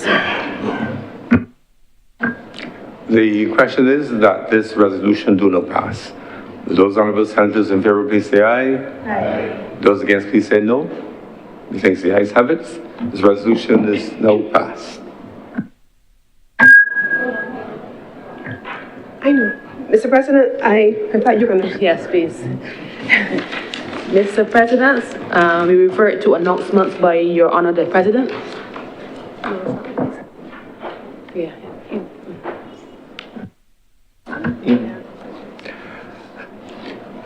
But we have announcements and to inform you of a message which I need to send to the Honourable House of Assembly in relation to our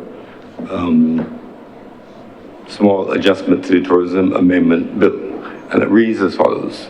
Message from the Honourable the Senate to the Honourable the House of Assembly.